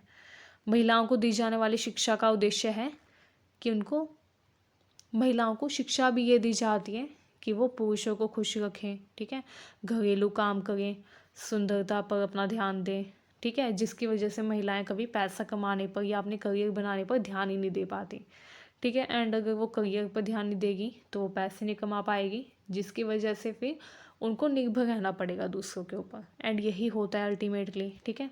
तो वोllस्टोनक्राफ्ट बोलती है कि सबसे बड़ी जो मेन जो चीज़ है जो कि पितृसत्तात्मक व्यवस्था को मजबूत कर रही है वो ये है कि महिलाओं को शिक्षा ही गलत दी जा रही है, असमान शिक्षा दी जा रही है। जो शिक्षा महिलाओं को दी जा रही है वो पुरुषों को नहीं दी जाती। पुरुषों को तो नहीं कहा जाता कि उनको महिलाओं की ज़रूरतें पूरी करनी है, ठीक है, या घरेलू काम सीखने हैं। वो उम्मीद सिर्फ महिलाओं से लगाई जाती है। तर्कशीलता और स्वतंत्र सोच को दबाया जाता है, ठीक है, ताकि महिलाएं तर्कशील होकर स्वतंत्र होकर सोचे ही ना, ठीक है।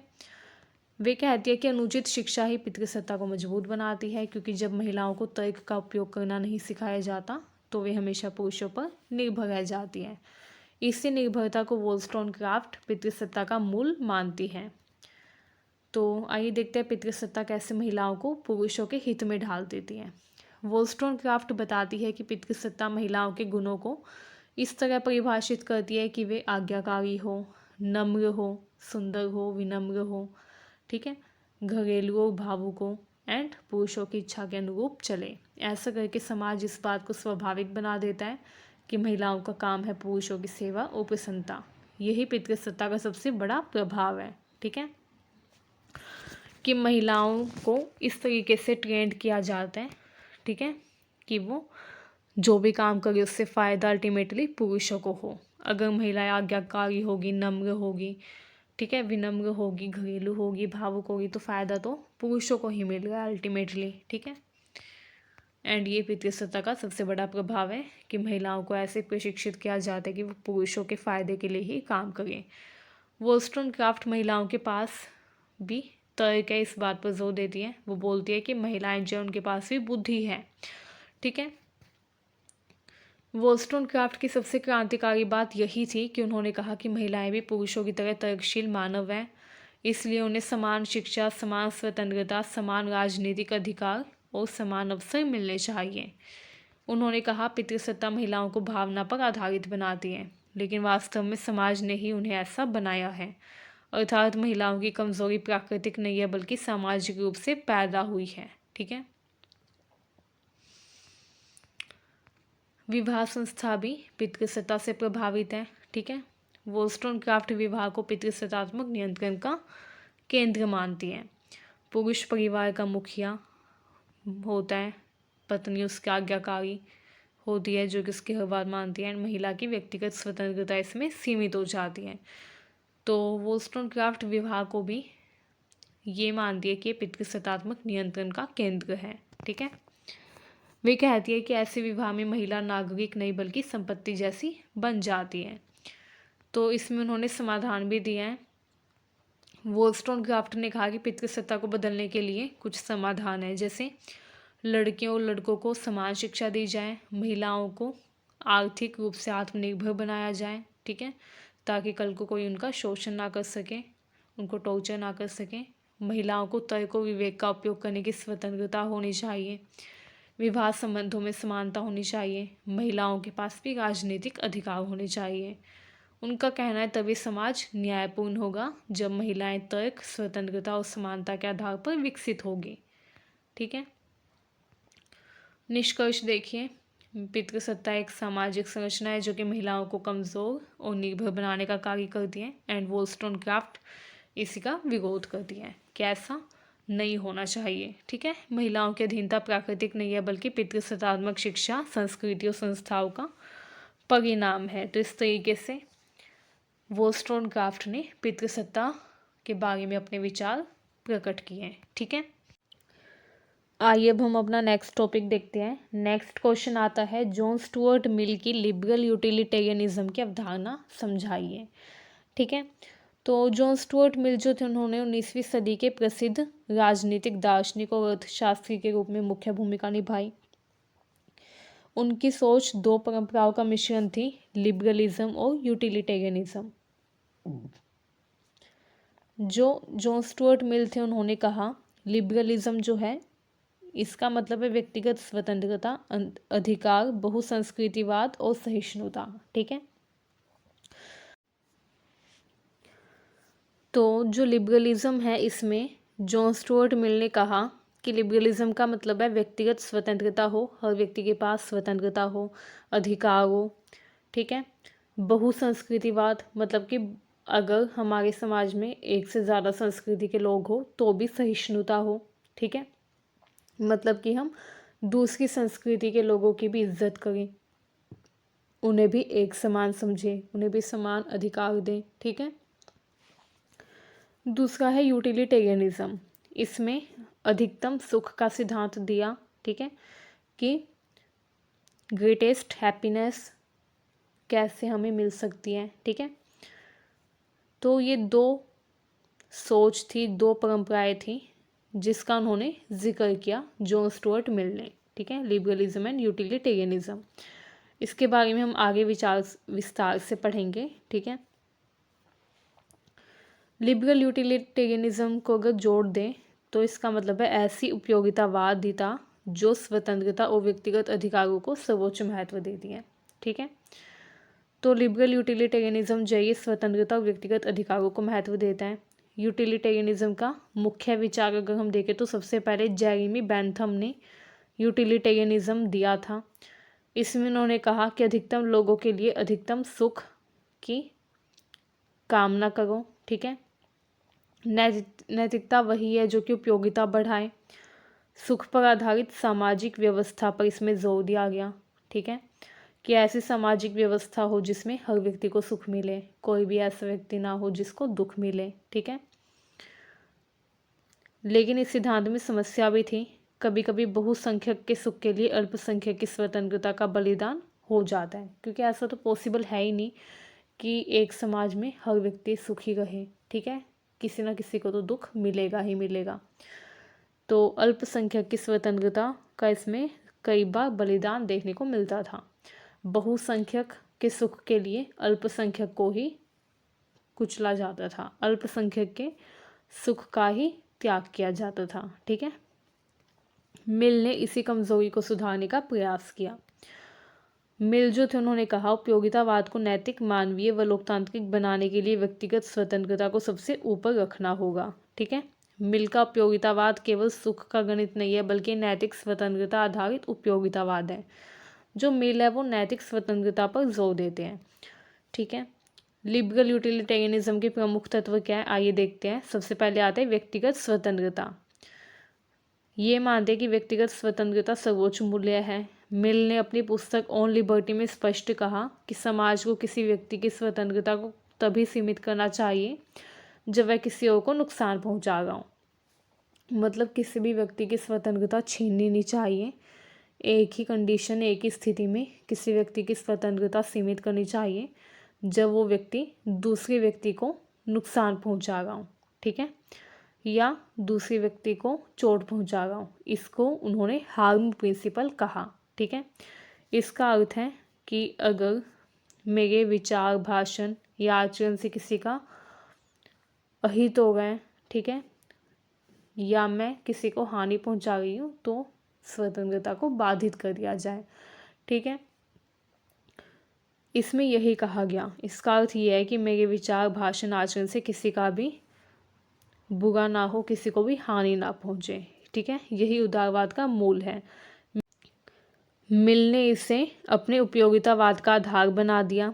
उसने कहा कि अधिकतम सुख तभी संभव है जब व्यक्ति स्वतंत्र हो। ज़्यादा से ज़्यादा सुख तभी हो सकता है जब लोग जो है वो स्वतंत्र होंगे। ठीक है, सुख का गुणात्मक अंतर। अब बेंथम ने, जो जेरेमी बेंथम ने, उन्होंने भी ये विचार दिया था यूटिलिटेरियनिज्म का, लेकिन बेंथम ने सुख को मात्रा से नापा था। ठीक है, लेकिन मिल जो है वो बोलते हैं कुछ सुख उच्च होते हैं, कुछ सुख निम्न होते हैं। उच्च सुख है शिक्षा, कला और साहित्य, वैज्ञानिक जिज्ञासा, नैतिक विकास। ठीक है, तर्कशीलता, स्वतंत्र चिंतन। इसको जो जॉन स्टुअर्ट मिल थे उन्होंने उच्च सुख माना, हायर प्लेजर माना।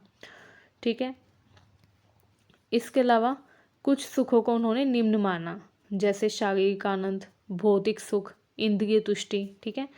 मिल कहते हैं एक असंतुष्ट मनुष्य एक संतुष्ट स्वर्ग से बेहतर है। तो ये विचार भी उन्होंने दिया।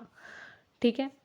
अब ये जो सुख यहाँ पे दिए गए हैं इनको उन्होंने लोअर प्लेजर यानी कि निम्न सुख इसलिए कहा क्योंकि इनकी पूर्ति कभी नहीं हो सकती।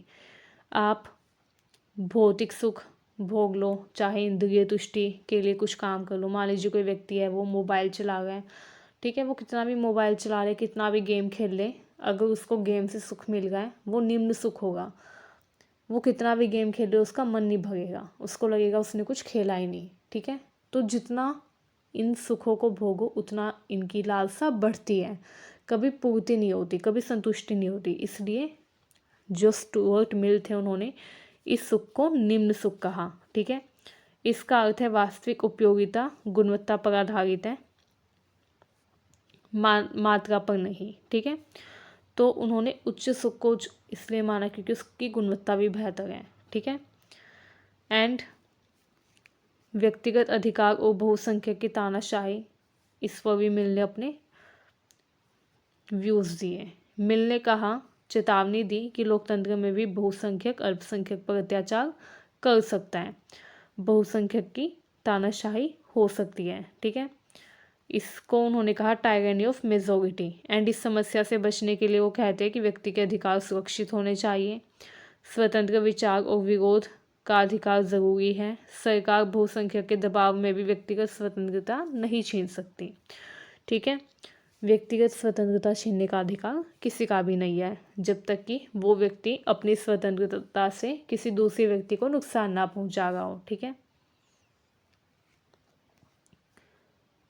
स्वतंत्रता से समाज की कुल उपयोगिता बढ़ती है, ये मिलने कहा। उन्होंने कहा कि जब फ्रीडम होती है, जब लिबर्टी होती है तो हमारी यूटिलिटी बढ़ती है।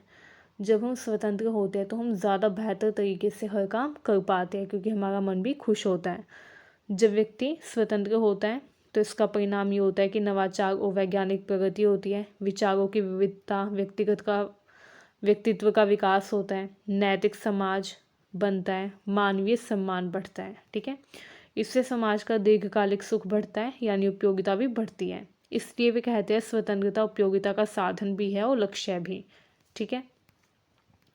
मिल जो थे उन्होंने सरकार की सीमित भूमिका पर जोर दिया। उन्होंने कहा सरकार का काम है शिक्षा देना, अवसर उपलब्ध करवाना, सुरक्षा और न्याय देना तथा कमजोर वर्ग की रक्षा करना। एंड सरकार को यही काम करने चाहिए। सरकार को लोगों पर अपना नैतिक मूल्य नहीं थोपना चाहिए, सरकार को लोगों के विचारों को नियंत्रित नहीं करना चाहिए तथा लोगों की जीवन शैली कैसे होगी इसका निर्धारण सरकार को नहीं करना चाहिए। ठीक है। ये भी लिबरल यूटिलिटेरियनिज्म का ही हिस्सा है।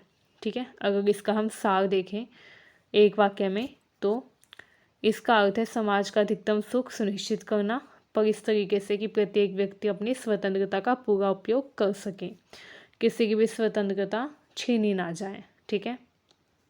तो लिबरल यूटिलिटेरियनिज्म का जो सिद्धांत है यही बोलता है कि समाज का अधिकतम सुख सुनिश्चित किया जा सके, ये सुनिश्चित किया जा सके कि हर व्यक्ति को सुख मिले, लेकिन एक शर्त पर कि किसी की भी स्वतंत्रता का हनन ना हो। ठीक है। हर व्यक्ति स्वतंत्र रहे। यह उपयोगितावाद की सामूहिक भलाई और उदारवाद की व्यक्तिगत स्वतंत्रता दोनों का मेल है। ठीक है। आइए अब हम अपना नेक्स्ट क्वेश्चन देखते हैं। नेक्स्ट क्वेश्चन आता है मिल की लिबर्टी की अवधारणा और उनकी सीमाएं समझाओ।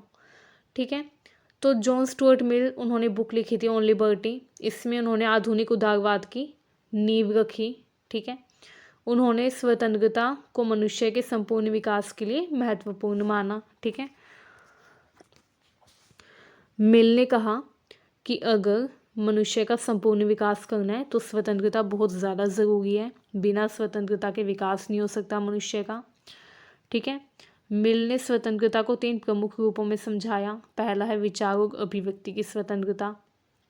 मिल ने कहा किसी भी व्यक्ति के विचारों को दबाना नहीं चाहिए, किसी के विचारों को दबाना मानव जाति के विरुद्ध अपराध है। ठीक है। विचारों की विविधता से ज्ञान बढ़ता है, जब हमें दूसरों के विचारों के बारे में पता चलता है तो हमारी नॉलेज बढ़ती है, सत्य बहस और तर्क से स्पष्ट होता है। ठीक है। बिना बहस और बिना तर्क के सत्य भी स्पष्ट नहीं हो सकता, इसलिए हम टीवी पर भी देखते हैं, डिबेट दिखाई जाती है, ठीक है, ताकि जो सत्य है वो भी स्पष्ट हो सके। गलत विचारों से भी समाज सीखता है कुछ ना कुछ। सोचने, बोलने और विचार व्यक्त करने की स्वतंत्रता मनुष्य का जन्मसिद्ध अधिकार है, ये मिल ने कहा। उन्होंने जीवन शैली की स्वतंत्रता का भी सिद्धांत दिया। उन्होंने कहा हर व्यक्ति को स्वतंत्रता होनी चाहिए कि वो अपने पसंद का जीवन जिए, अपनी रुचि और आदतों के अनुसार कार्य करे, ठीक है, जैसा वो काम करना चाहता है, जो उसकी आदत है, जो उसकी रुचि है, उसी के अनुसार काम करें।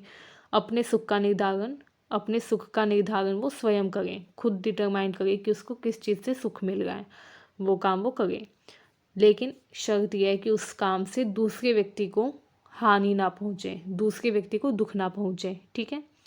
इसी से जुड़ा है मिल का प्रसिद्ध सिद्धांत हार्म प्रिंसिपल, कि तब तक व्यक्ति की स्वतंत्रता बाधित मत करो जब तक कि उसके काम से दूसरे व्यक्ति को हानि ना पहुँचे, ठीक है।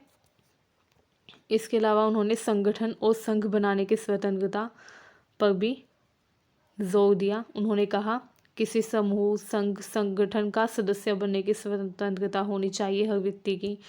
अपनी इच्छा से उस समूह से वो बाहर भी जा सके, उस समूह में शामिल भी हो सके, ये स्वतंत्रता होनी चाहिए। सामाजिक, धार्मिक और राजनीतिक संघ बनाए, ये भी लोकतंत्र की अनिवार्य शर्त है, ठीक है। हर व्यक्ति के पास स्वतंत्रता होनी चाहिए कि वो सामाजिक, धार्मिक और राजनीतिक संघ बना सके अगर चाहे तो, ठीक है। आइए अब देखते हैं मिल की लिबर्टी का सार क्या है। मिल कहते हैं व्यक्ति को तब तक अधिकतम स्वतंत्रता मिलनी चाहिए जब तक उसके कार्य से किसी दूसरे को हानि ना पहुंचे, अर्थात व्यक्तिगत स्वतंत्रता, नैतिक जिम्मेदारी दोनों का संतुलन आवश्यक है। व्यक्तिगत स्वतंत्रता भी होनी चाहिए और नैतिक जिम्मेदारी भी, ठीक है। आइए अब देखते हैं लिबर्टी की सीमाएं क्या है। मिल स्वतंत्रता को असीमित नहीं मानते। उनके अनुसार कुछ स्थितियों में राज्य और समाज व्यक्ति की स्वतंत्रता को सीमित कर सकता है, ठीक है। मिल बोलते हैं कि स्वतंत्रता असीमित नहीं है, स्वतंत्रता जो है उसको सीमित किया जा सकता है कुछ स्थितियों में, ठीक है। कुछ स्थितियों में राज्य और समाज जो है वो व्यक्ति की स्वतंत्रता को छीन सकता है अगर उस व्यक्ति की स्वतंत्रता से दूसरे को नुकसान पहुंच रहा है तो, ठीक है। जैसे हिंसा, झूठा प्रचार, धोखा, चोरी, ठीक है, हेट स्पीच, शराब पीकर वाहन चलाना, ये सब कोई व्यक्ति नहीं कर सकता ये बोलकर कि ये मेरी स्वतंत्रता है, नहीं, क्योंकि इन सब कामों से दूसरे व्यक्ति को नुकसान पहुंचेगा। तो ये हार्म प्रिंसिपल बोलता है कि कोई व्यक्ति इनमें से कोई काम नहीं करेगा या कोई और ऐसा काम नहीं करेगा जिससे दूसरे लोगों को नुकसान पहुंचे, ठीक है। कानून व्यवस्था का हित, यदि किसी व्यक्ति के व्यवहार से समाज की शांति, सुरक्षा और स्थिरता खतरे में हो तो राज्य हस्तक्षेप कर सकता है। कमज़ोर वर्गों की सुरक्षा करना ही राज्य का मूल कर्तव्य है। मिल राज्य को अनुमति देते हैं कि बच्चे, मानसिक रूप से अक्षम व्यक्ति और अत्यधिक शोषित समूह को गलत निर्णयों और अत्याचार से बचाने के लिए राज्य हस्तक्षेप कर सकता है, ठीक है। स्वहानि पर बहस, मिल कहते हैं कि व्यक्ति को अपने शरीर और जीवन पर अधिकार है, सरकार को निजी आदतों में दखल नहीं करनी चाहिए, ठीक है। लेकिन स्वहानि से अप्रत्यक्ष रूप से अन्य लोगों को हानि होती है, ठीक है। जैसे नशे की लत, तो इससे दूसरे लोगों को भी हानि होती है। नशे में व्यक्ति कई अपराध भी कर देता है, ठीक है। तो ऐसी जो लत है, ऐसी जो व्यक्ति की आदत है जिससे समाज के लोगों को नुकसान पहुंचे, इन पर भी रोक लगानी चाहिए, ठीक है। तो मिल ने कहा व्यक्ति को अपने शरीर को जीवन पर तो अधिकार है, लेकिन व्यक्ति ऐसी कोई भी चीज़ ना करे, ऐसा कोई काम ना करे जिससे उसको हानि पहुंचे, ठीक है। मतलब स्वहानि को भी वो नकारते हैं, ऐसा कोई काम भी नहीं करने देना किसी को जिससे उस व्यक्ति को खुद को हानि पहुंचे, ठीक है। निष्कर्ष देखिए इसका, मिल की स्वतंत्रता नैतिक, तर्क प्रधान, सामाजिक जिम्मेदारी पर आधारित स्वतंत्रता है एंड इसका मूल है अधिकतम स्वतंत्रता और न्यूनतम हानि, ठीक है। आइए अब नेक्स्ट क्वेश्चन देखते हैं। नेक्स्ट क्वेश्चन आता है मिल का सफरेज और डिफेंस ऑफ डेमोक्रेसी पर दृष्टिकोण क्या था, बताइए। तो जॉन स्टुअर्ट मिल जो थे वो लोकतंत्र के मजबूत समर्थक थे। उनका लोकतंत्र साधारण बहुमतवाद नहीं था, उसमें तर्क, शिक्षा और प्रतिनिधित्व का महत्व था। सफरेज पर मतलब कि मताधिकार पर मिलने कई विचार दिए, सुझाव दिए। उन्होंने कहा सभी वयस्कों को मताधिकार का अधिकार होना चाहिए, हर व्यक्ति के पास अधिकार होना चाहिए वोट डालने का। वे सार्वभौमिक वयस्क मताधिकार का समर्थन करते हैं, मतलब पुरुष और महिलाएं दोनों को मतदान का अधिकार होना चाहिए। ठीक है, हर व्यक्ति जो 18 साल से ऊपर का है या 18 साल का है उसको वोट देने का अधिकार होना चाहिए। महिलाओं के मताधिकार के शुरुआती समर्थकों में वो शामिल थे, जो जॉन स्टुअर्ट मिल थे, वो शुरुआत से शामिल थे, महिलाओं को वोट देने के समर्थन में थे। शिक्षित मत की अवधारणा दी उन्होंने। मिल कहते हैं लोकतंत्र में तर्कशीलता और ज्ञान ज़रूरी है। ठीक है, तर्कशीलता होगी, ज्ञान होगा, तभी हम एक योग्य प्रतिनिधि का चुनाव कर पाएंगे। ठीक है, इसलिए अधिक शिक्षा पाने वाले व्यक्ति को अधिक वोट मिल सकता है, लेकिन अज्ञानियों का मताधिकार छीनना भी गलत है। ठीक है, उन्होंने समान मताधिकार का समर्थन किया, पर शिक्षा आधारित सुधार की बात भी की। उन्होंने कहा ऐसा नहीं होना चाहिए कि जो शिक्षित है वही वोट डाल सकें। ठीक है, मताधिकार का अधिकार हर व्यक्ति के पास होना चाहिए, चाहे वो शिक्षित हो चाहे वो अज्ञानी हो। हाँ, ऐसा हो सकता है कि जिसने ज़्यादा शिक्षा पाई है उसको एक से ज़्यादा वोट दे दें।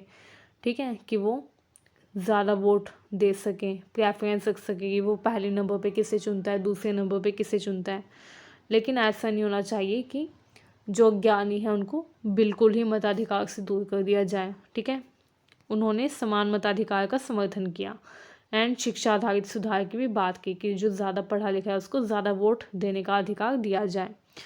महिलाओं के मताधिकार के वो समर्थक थे। मिल कहते हैं यदि महिलाओं को मताधिकार नहीं दिया गया तो लोकतंत्र अधूरा रहेगा। वे संसद में महिलाओं की राजनीतिक भागीदारी के लिए सबसे पहले प्रस्ताव लाने में से एक थे। ठीक है, महिलाओं की राजनीतिक भागीदारी के लिए वो सबसे पहले संसद में प्रस्ताव लेकर आए थे। उन्होंने डेमोक्रेसी की डिफेंस मतलब लोकतंत्र की रक्षा पर भी विचार दिया, तर्क दिए। ठीक है, उन्होंने कहा लोकतंत्र व्यक्ति का विकास करता है, लोकतंत्र व्यक्ति को स्वतंत्रता देता है, विचारों की विविधता को बढ़ाता है। ठीक है, क्योंकि लोकतंत्र में हर व्यक्ति के विचारों का सम्मान किया जाता है, हर व्यक्ति को स्वतंत्रता होती है अपने विचार प्रकट करने की, व्यक्त करने की। इससे क्या होता है, विचारों की विविधता बढ़ती है, आलोचना को ये प्रोत्साहित करता है। ठीक है, इसलिए इसमें प्रेस की स्वतंत्रता होती है, क्योंकि अगर प्रेस स्वतंत्र होगी तभी तो वो आलोचना कर पाएगी सरकार की। ठीक है, इससे नागरिक तर्कशील बनते हैं, नैतिक बनते हैं। लोकतंत्र में त्रुटियों को सुधारा जा सकता है। मिल कहते हैं कि राजतंत्र की गलती जानना कठिन है, निरंकुशता में सुधार असंभव है, लेकिन लोकतंत्र में लोग गलतियों से सीखते हैं। ठीक है, मान लीजिए कोई शासक है, कोई पार्टी है, उसने 5 साल शासन किया। ठीक है, लेकिन उसने कुछ किया नहीं लोगों के हित के लिए, तो 5 साल बाद वो हार जाएगी। फिर उसके बाद जब अगले 5 साल बाद चुनाव होगा तो वो गलती नहीं दोहराएगी जो उसने पहले की। ठीक है, तो लोकतंत्र में लोग या प्रतिनिधि दोनों ही अपनी गलतियों से सीखते हैं। प्रतिनिधि भी देखते हैं कि हमने 5 साल पहले इसको वोट दिया था, इसने कुछ काम नहीं किया, तो हम इस बार इसको वोट नहीं देंगे। ठीक है, तो लोग गलतियों से सीखते हैं, लेकिन राजतंत्र में गलती जानना मुश्किल होता है। ठीक है, ना ही उसको सुधारा जा सकता, इसलिए लोकतंत्र आत्म सुधार की व्यवस्था भी है। लोकतंत्र में सहभागिता से जिम्मेदारी बढ़ती है। जब नागरिक शासन में भाग लेते हैं तो वो समाज के प्रति जिम्मेदार बनते हैं, नैतिक और राजनीतिक शिक्षा बढ़ती है, सक्रिय नागरिकता पैदा होती है। ठीक है, सिटीजन्स जब वो एक्टिव सिटीजन बनते हैं। मिल जो है वो लोकतंत्र की कमियों को, कमजोरियों को छिपाते नहीं थे। वो कहते थे कि बहुसंख्यक की तानाशाही से सावधान रहना चाहिए, बहुसंख्यक अल्पसंख्यक का दमन कर सकते हैं।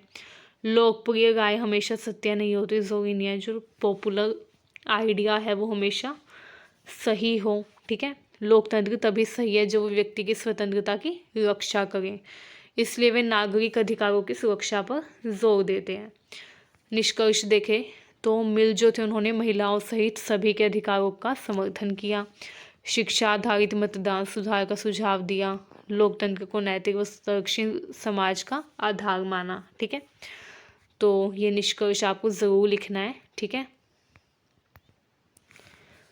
आइए अब हम नेक्स्ट क्वेश्चन देख लेते हैं अपना। नेक्स्ट क्वेश्चन है हेगल की एथिकल लाइफ नैतिक जीवन अवधारणा में परिवार, सिविल सोसाइटी और राज्य की भूमिकाएं समझाइए। तो जो हैगल थे उन्होंने नैतिक जीवन के बारे में कहा, नैतिक जीवन की अवधारणा दी। उन्होंने कहा कि नैतिक जीवन जो है वो चरण है जहाँ पे मनुष्य व्यक्तिगत स्वतंत्र होता है, ठीक है, उसके पास व्यक्तिगत स्वतंत्रता होती है। समाज के नियम और राज्य की संस्थाएं सभी आपस में एक जैविक तरीके से जुड़े होते हैं, ठीक है। नैतिक जीवन मात्र व्यक्तिगत नैतिकता से आगे बढ़कर सामाजिक और संस्थागत नैतिकता को भी समझता है इसमें, ठीक है। हैगल मानते हैं मनुष्य की स्वतंत्रता असली रूप में तब साकार होती है जब वो परिवार, सिविल सोसाइटी और राज्य के ढांचे में रहते हुए नैतिक कर्तव्य निभाता है, ठीक है। हैगल ने नैतिक जीवन की शुरुआत परिवार को माना। उन्होंने कहा परिवार से एक व्यक्ति की शुरुआत होती है। परिवार की मुख्य विशेषताएं बताई उन्होंने, ठीक है। परिवार क्या होता है? जहाँ पे प्रेम हो, भावनात्मक एकता हो। परिवार का आधार प्रेम है। यहाँ व्यक्ति मैं से हम की भावना की ओर बढ़ता है।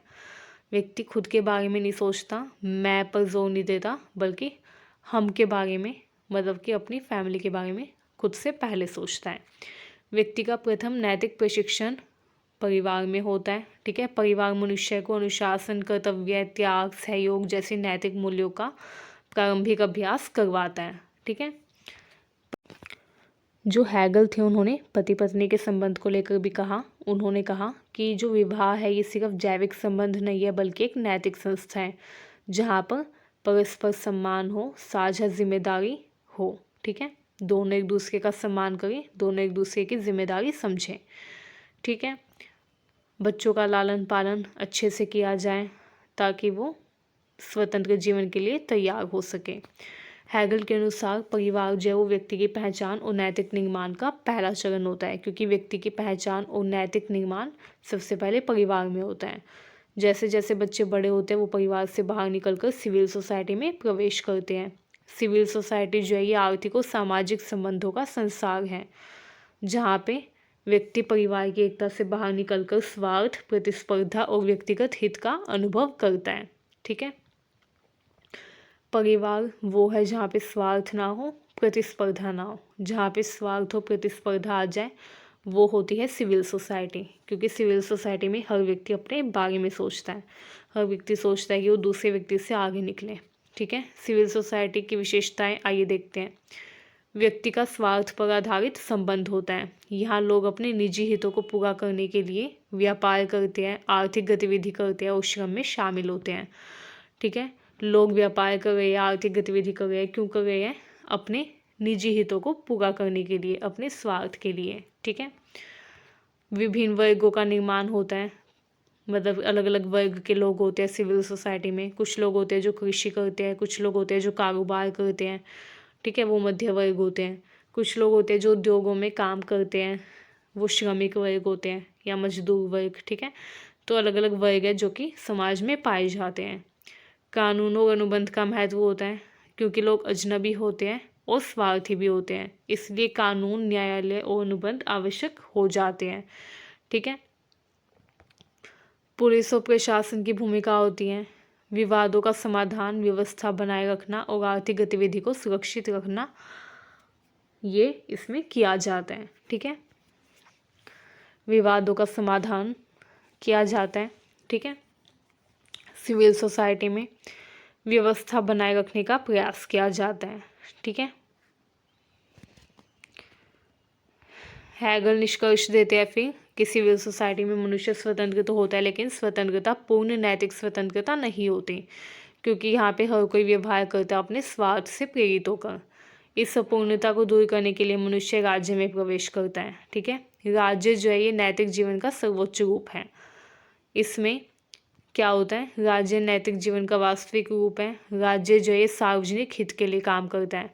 राज्य में व्यक्तिगत और स्वार्थी हितों से ऊपर उठकर सार्वजनिक हित को प्राथमिकता दी जाती है। जैसे जो बड़े पद पर होता है, जो नेता होता है, चाहे वो प्रधानमंत्री हो या मुख्यमंत्री हो, वो जो भी काम करता है वो खुद के लिए नहीं करता, बल्कि दूसरे लोगों के लिए करता है, ठीक है। प्रधानमंत्री जो है वो जो भी काम करेंगे, जो भी कानून बनाएंगे, वो दूसरे लोगों के लिए बनाएंगे कि दूसरे लोगों का भला हो। सार्वजनिक हित के लिए इसमें हर काम किया जाता है, ना कि खुद के स्वार्थ के लिए, ठीक है। संवैधानिक व्यवस्था मतलब संविधान, कानून, न्याय और प्रशासन के माध्यम से नैतिक जीवन का ढांचा निर्धारित किया जाता है। राज्य में व्यक्ति को सुरक्षा, न्याय, अधिकार, सामूहिक नैतिकता मिलती है। स्वतंत्रता की सर्वोच्च प्राप्ति होती है। राज्य एक नैतिक संस्था है। हैगल के अनुसार राज्य केवल सत्ता व्यवस्था नहीं है बल्कि एक नैतिक शक्ति है। ठीक है। राज्य में 3 घटक हैं, लेजिस्लेटिव, एग्जीक्यूटिव और प्रिंस। लेजिस्लेटिव जो कानून बनाए, एग्जीक्यूटिव जो उनका पालन करे, प्रिंस या मोनार्क जो कि एकीकृत नेतृत्व या नैतिक एकता का प्रतीक होता है। ठीक है। तो हैगल फाइनली ये बोलते हैं कि परिवार की एकता, सिविल सोसाइटी की विविधता और नैतिकता की सार्वभौमिकता जहाँ पर एकीकृत होती है वही जगह है राज्य। ठीक है। राज्य में परिवार की एकता, सिविल सोसाइटी की विविधता और नैतिकता सभी शामिल हैं। ठीक है। परिवार भी राज्य में है, सिविल सोसाइटी भी राज्य में है। तो राज्य जो है ये ब्रॉडर टर्म है। ठीक है। ओवरऑल अगर हम निष्कर्ष देखें तो परिवार वो है जहाँ पे प्रेम हो, भावनात्मक एकता हो, प्रारंभिक नैतिक प्रशिक्षण हो बच्चे का। ठीक है। बच्चे को ये सिखाया जाए क्या सही है क्या गलत है, प्रारंभिक नैतिक प्रशिक्षण उसे दिया जाता है। सिविल सोसाइटी में आर्थिक गतिविधि होती है, लोग काम करते हैं, रोजगार ढूंढते हैं। ठीक है। पैसा कमाते हैं अपने स्वार्थ की पूर्ति के लिए। ठीक है। एक दूसरे से प्रतिस्पर्धा करते हैं एंड कानून के जरिए अपनी रक्षा करते हैं। ठीक है। राज्य में सार्वभौमिक नैतिकता, सार्वजनिक हित के लिए हर काम होता है। ठीक है। पूर्ण स्वतंत्रता होती है। हैगल की नैतिक जीवन की संरचना एक सीढ़ी की तरह है। ठीक है। जैसे सीढ़ी सबसे नीचे वाली सीढ़ी के बिना सबसे ऊपर वाली नहीं चढ़ सकते, वैसे ही परिवार में पहुंचे बिना हम राज्य में नहीं पहुंच सकते। ठीक है। जैसे एक सीढ़ी के बाद दूसरी सीढ़ी चढ़ी जाती है, ऐसे ही परिवार से सिविल सोसाइटी में जाता है इंसान, सिविल सोसाइटी से राज्य में जाता है। आप सीधा पैदा होते ही राज्य में नहीं जा सकते या पैदा होते ही आप सिविल सोसाइटी में नहीं जा सकते, पहले आपको परिवार में ही रहना पड़ेगा। ठीक है।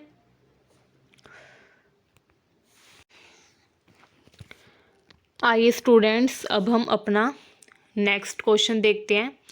कार्ल मार्क्स के ऐतिहासिक भौतिकवाद की मुख्य विशेषताएं और इसके राजनीतिक प्रभावों को समझाओ। तो कार्ल मार्क्स जो है उन्होंने ऐतिहासिक भौतिकवाद समाज और इतिहास को भौतिक परिस्थितियों और आर्थिक संरचना के दृष्टिकोण से समझने में मदद की। मार्क्स के अनुसार इतिहास का विकास मुख्यतः उत्पादन संबंधों और उत्पादन साधनों पर निर्भर करता है। ठीक है।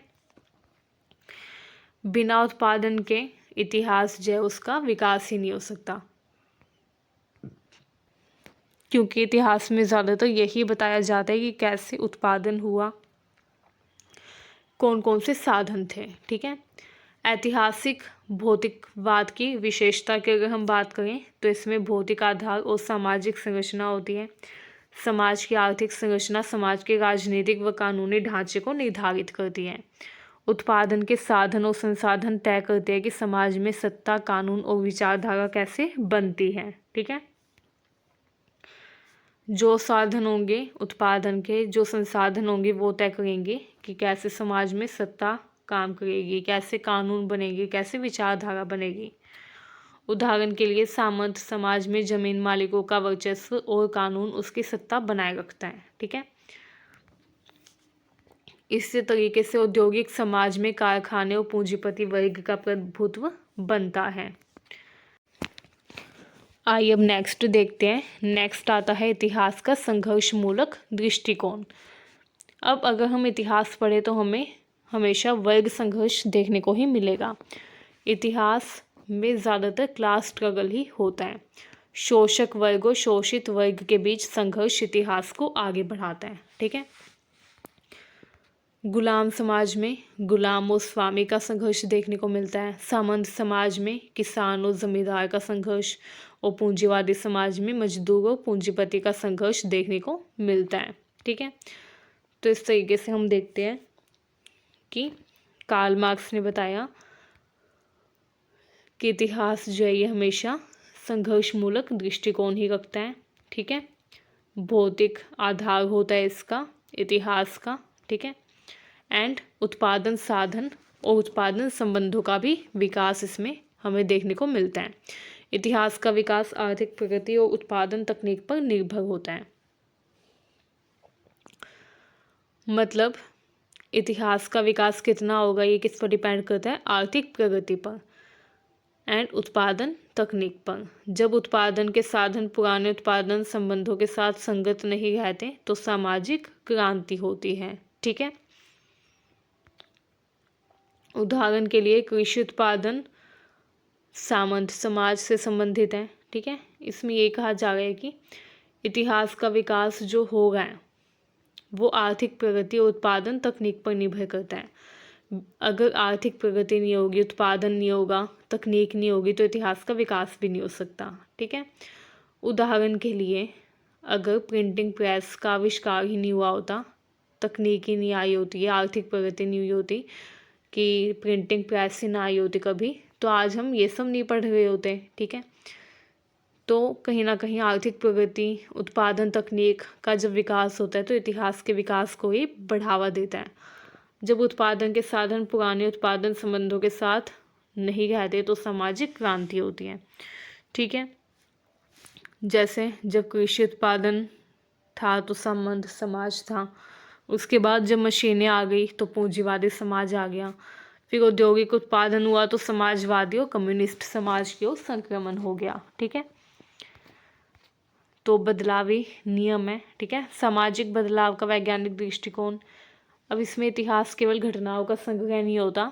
ठीक है, इतिहास का मतलब सिर्फ ये नहीं है कि हम अलग अलग घटनाओं को एक जगह पर लिख दें, बल्कि समाज के परिवर्तन को वैज्ञानिक रूप से आर्थिक आधार और वर्ग संघर्ष के माध्यम में समझा जाता है। ठीक है,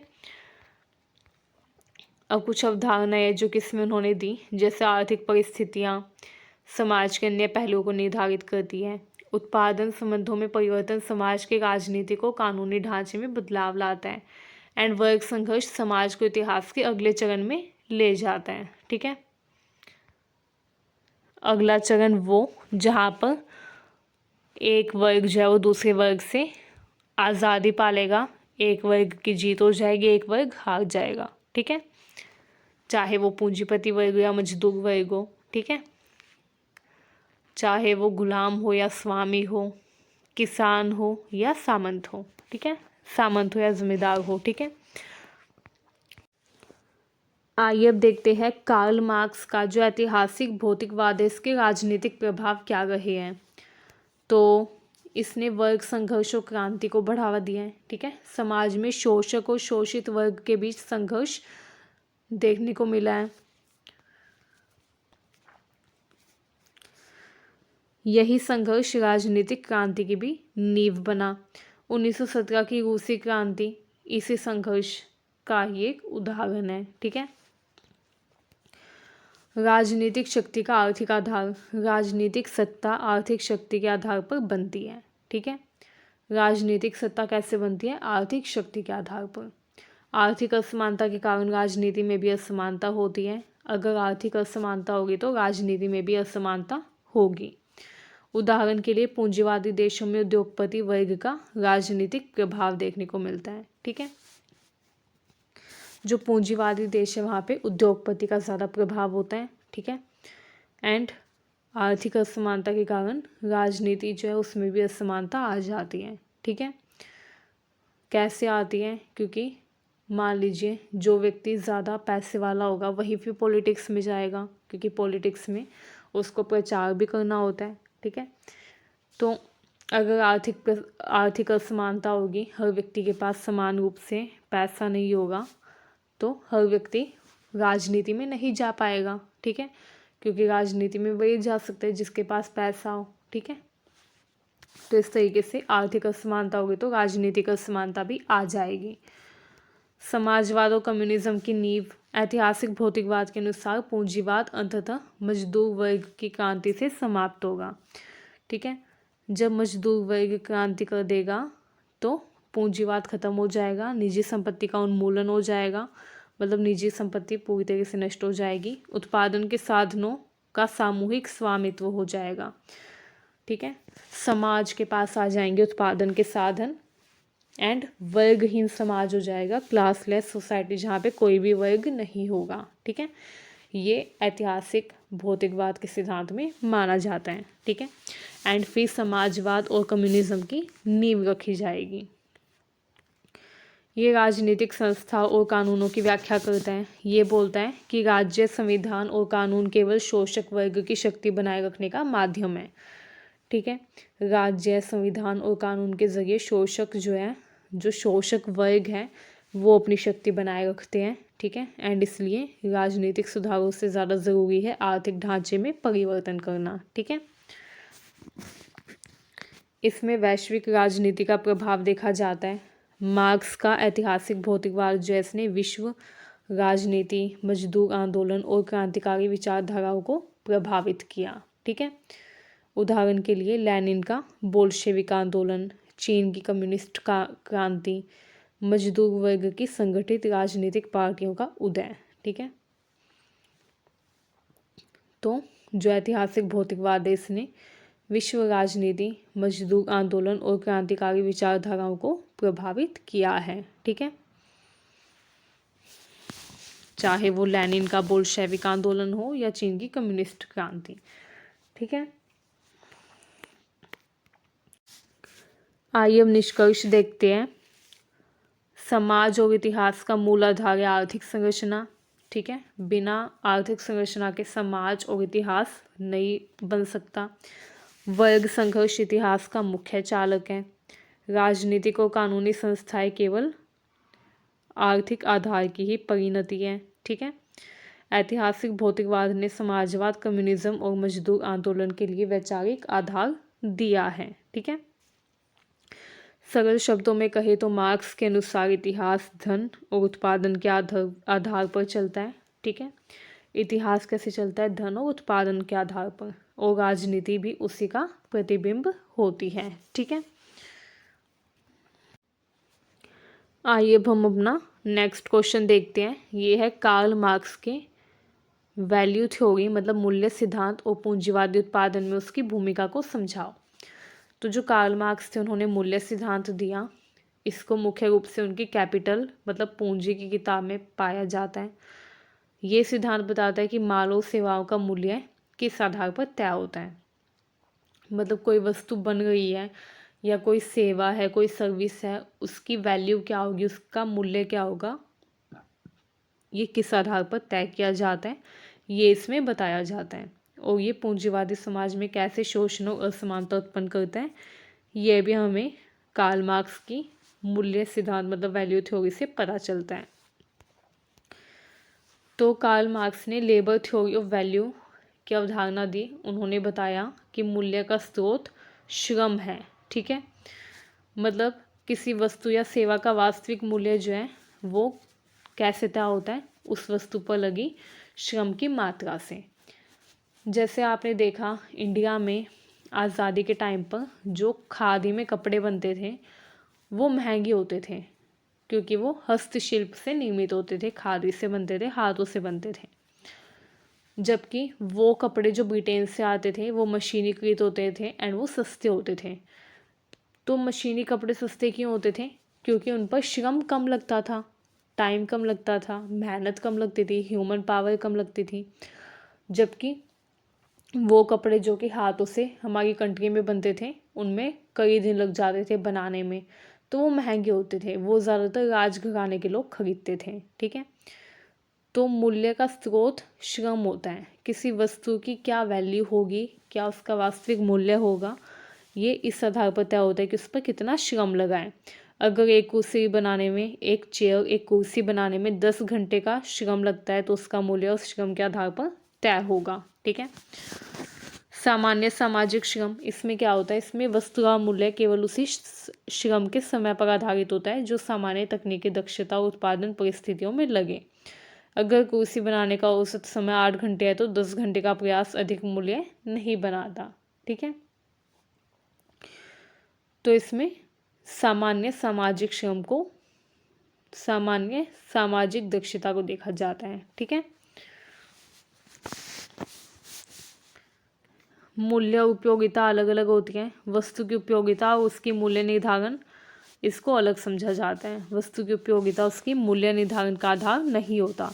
कोई वस्तु अगर ज़्यादा उपयोगी है तो ये नहीं कि उसका हम मूल्य बढ़ा दें, ठीक है। वस्तु का मूल्य सिर्फ उतना ही होगा जितना उसको बनाने में मेहनत लगे, ठीक है। जैसे मान लीजिए कोई मेडिसिन है, ठीक है, वो एक ही व्यक्ति के पास है एक एरिया में, एंड कोई व्यक्ति ज़्यादा वो बोलता है कि मुझे दवाई दे दो, मुझे इसकी ज़रूरत है, ठीक है। एंड वो व्यक्ति सोचता है कि पूरे एरिया में मेरे पास ये दवाई है, तो वो उसका रेट बढ़ा देता है 10 गुना। अगर वो 100 की दवाई थी तो वो 1000 मांगता है, ठीक है। तो ये गलत है। किसी वस्तु का मूल्य उसकी उपयोगिता के आधार पर नहीं बढ़ाना। कोई वस्तु है उसका मूल्य इस आधार पर नहीं बढ़ेगा कि उसकी ज़रूरत है, अभी उसकी उपयोगिता है, ठीक है। वस्तु का मूल्य इस आधार पर तय होता है कि उसको बनाने में कितनी शक्ति लगी है, आर्थिक शक्ति या मानव शक्ति, ठीक है, कितना श्रम लगा है, ठीक है। अधिशेष मूल्य और पूंजीवादी उत्पादन में भूमिका। तो मार्क्स ने देखा कि पूंजीवादी उत्पादन में श्रमिकों से अधिशेष मूल्य प्राप्त किया जाता है, ठीक है। अधिशेष मूल्य कैसे प्राप्त किया जाता है, देखिए कोई फैक्ट्री है, वहाँ पे 10 लोग काम करते हैं, मान लीजिए कुर्सी ही बनाई जाती है, ठीक है। एक कुर्सी बनाने में श्रम लगता है 200 रुपये का, ठीक है। तो जो फैक्ट्री मालिक है वो उस कुर्सी को बेचेगा 400 रुपये में बाज़ार में, एंड वो जो श्रमिक है उसको वो देगा 100 या 150 रुपये, ठीक है। श्रम लगा था 200 रुपये का, लेकिन उसको कितने पैसे देगा, 100 या 150 रुपये, एंड खुद इतना कमा गए, ठीक है। तो ये होता है अधिशेष मूल्य, कि जितना श्रम लगा है उतना पैसा मजदूरों को ना देना एंड खुद के पास बचा के रख लेना, ठीक है। इसमें श्रमिक अपनी मेहनत का पूरा मूल्य नहीं पाता। पूंजीपति श्रमिक को केवल जीविका पूर्ति देता है, जितना उसकी जीविका चलाने के लिए जरूरी है उतना ही देता है। श्रमिक द्वारा बनाई गई अतिरिक्त वैल्यू जो उनकी मजदूरी से अधिक है उसको पूंजीपति लाभ के रूप में ले जाता है, ठीक है। तो पूंजीपति से और अमीर होता जाता है, श्रमिक गरीब का गरीब ही रह जाता है, ठीक है। उदाहरण देखिए, श्रमिक जो है वो 8 घंटे काम करता है और उसकी मजदूरी 4 घंटे के श्रम के अनुसार तय होती है, लेकिन बाकी 4 घंटे का उत्पादन पूंजीपति का अधिशेष मूल्य बनाता है, ठीक है। देखिए ये एग्जाम्पल दे रखा है कि श्रमिक ने काम किया 8 घंटे, लेकिन उसको सैलरी दी 4 घंटे के हिसाब से, ठीक है।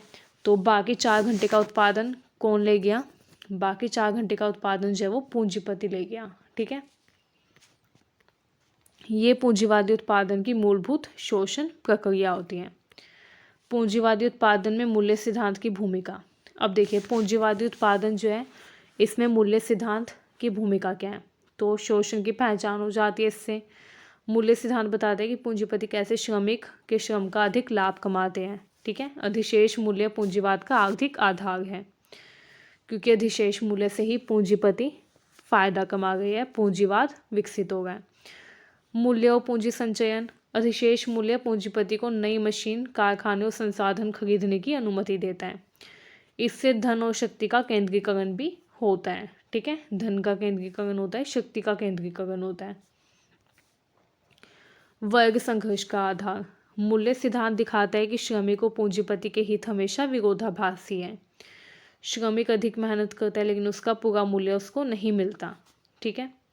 तो ये वर्ग संघर्ष का आधार है, जितनी मेहनत श्रमिक करता है उतना उसको मूल्य नहीं मिलता, ठीक है। आर्थिक असमानता और पूंजीवादी संकट। पूंजीपति अधिशेष मूल्य बढ़ाने के लिए लागत कम करने और उत्पादन बढ़ाने के उपाय करते हैं। इससे आर्थिक अस्थिरता, बेरोजगारी और सामाजिक असमानता बढ़ती है, ठीक है।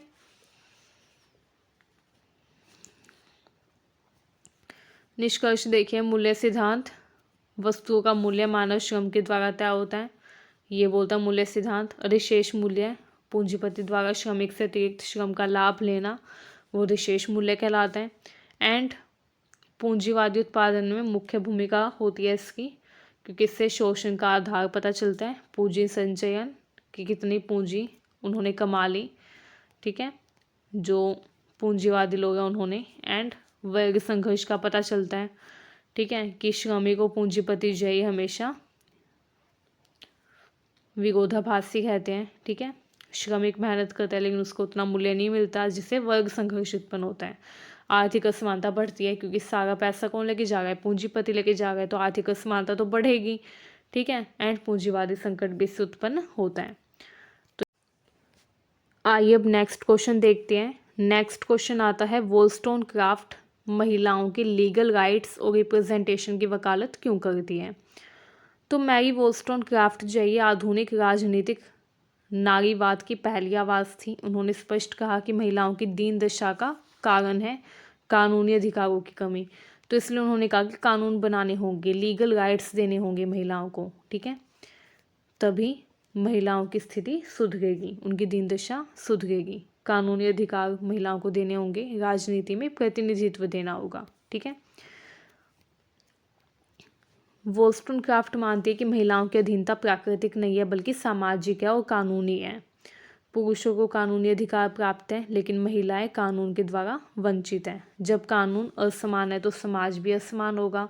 तो इसलिए मैरी वोllस्टोनक्राफ्ट बोलती है कि दुनिया तब तक अन्यायी रहेगी जब तक कि कानून महिलाओं को समान अधिकार नहीं देगा। नेक्स्ट आता है रिप्रेजेंटेशन, प्रतिनिधित्व। प्रतिनिधित्व भी बहुत ज़रूरी है, महिलाओं को राजनीति में प्रतिनिधित्व मिलना चाहिए। ठीक है, वोllस्टोनक्राफ्ट के समय में महिलाएं मतदान नहीं कर सकती थी एंड महिलाओं के पास राजनीतिक प्रतिनिधित्व भी नहीं था। तो उस टाइम पर महिलाएं ना तो संसद में ना सार्वजनिक संस्थाओं में स्थान पा सकती थी। महिलाओं की आवाज़ नीति निर्माण में भी शामिल नहीं थी। तो वोllस्टोनक्राफ्ट ने कहा ये गलत है, बिना प्रतिनिधित्व के महिलाओं की समस्याएं कोई नहीं सुनेगा। ठीक है, महिलाओं की समस्याओं का हल चाहिए तो किसी महिला को जाना होगा राजनीति में। जब कोई महिला राजनीति में जाएगी तो ही महिलाओं की स्थिति सुधरेगी। ठीक है, बिना प्रतिनिधित्व के महिलाओं की समस्या ना तो कोई सुनेगा और पुरुष जो भी कानून बनाएंगे अपने हित में ही बनाएंगे, तो महिलाएं हमेशा अधीन बनी रहेगी, सिटीजन नहीं बन पाएगी। ठीक है, तो इसलिए उन्होंने प्रतिनिधित्व पर जोर दिया। समान शिक्षा और कानूनी अधिकार की बात की। ठीक है, वोllस्टोनक्राफ्ट ने, उन्होंने कहा वास्तविक प्रगति तभी होगी जब महिलाओं को समान शिक्षा मिले, संपत्ति का अधिकार मिले, तलाक और विवाह संबंधों में सुरक्षा मिले, राजनीतिक प्रतिनिधित्व मिले, तभी महिलाएं स्वतंत्र नागरिक बनेगी। वोllस्टोनक्राफ्ट ने कहा कि कानून जो है नैतिक समानता को सुरक्षित करेगा। ठीक है, महिलाएं भी मानव है, हर मनुष्य को तर्क, स्वतंत्रता और प्रतिनिधित्व का अधिकार है। तो महिलाओं को भी अधिकार मिलने चाहिए क्योंकि महिलाएं भी मनुष्य हैं। इसलिए कानून को ये नैतिक सच्चाई माननी चाहिए, नैतिक समानता सुरक्षित करनी चाहिए। महिलाओं की समस्याएं तभी समाप्त होगी जब वे स्वयं अपने लिए निर्णय ले सकेगी। ठीक है, इसलिए महिलाओं को प्रतिनिधित्व देना होगा। नीति निर्माण में महिलाओं की भूमिका को सुनिश्चित करना होगा। महिलाओं की आवाज़ संसद, प्रशासन, राजनीति में शामिल करनी होगी। ठीक है, वोllस्टोनक्राफ्ट ने प्रसिद्ध कथन दिया था कि किसी भी समूह की स्वतंत्रता तब तक अधूरी है जब तक वो स्वयं अपने कानून बनाना ना सीख लें। ठीक है, एंड कानून बनाना महिलाएं तभी सीखेगी जब उन्हें राजनीति में स्थान मिलेगा। ठीक है, तो स्टूडेंट्स आज के लिए बस इतना ही। इस वीडियो में हमने मोस्ट ऑफ द क्वेश्चंस जो इम्पोर्टेंट थे, जो एग्ज़ाम में आ सकते हैं, वो हमने कवर किए। एंड अगर आप ये क्वेश्चंस भी अच्छे से करके चले जाते हैं तो एग्ज़ाम में आप ज़रूर अच्छे नंबर ला पाएंगे। तो आई होप ये वीडियो आपको अच्छी लगी, यूज़फुल लगी। अगर आपको वीडियो अच्छी लगी हो तो चैनल को ज़रूर सब्सक्राइब करें एंड वीडियो को अपने दोस्तों के पास भी शेयर करें ताकि उनकी भी हेल्प हो सके। Thank you very much.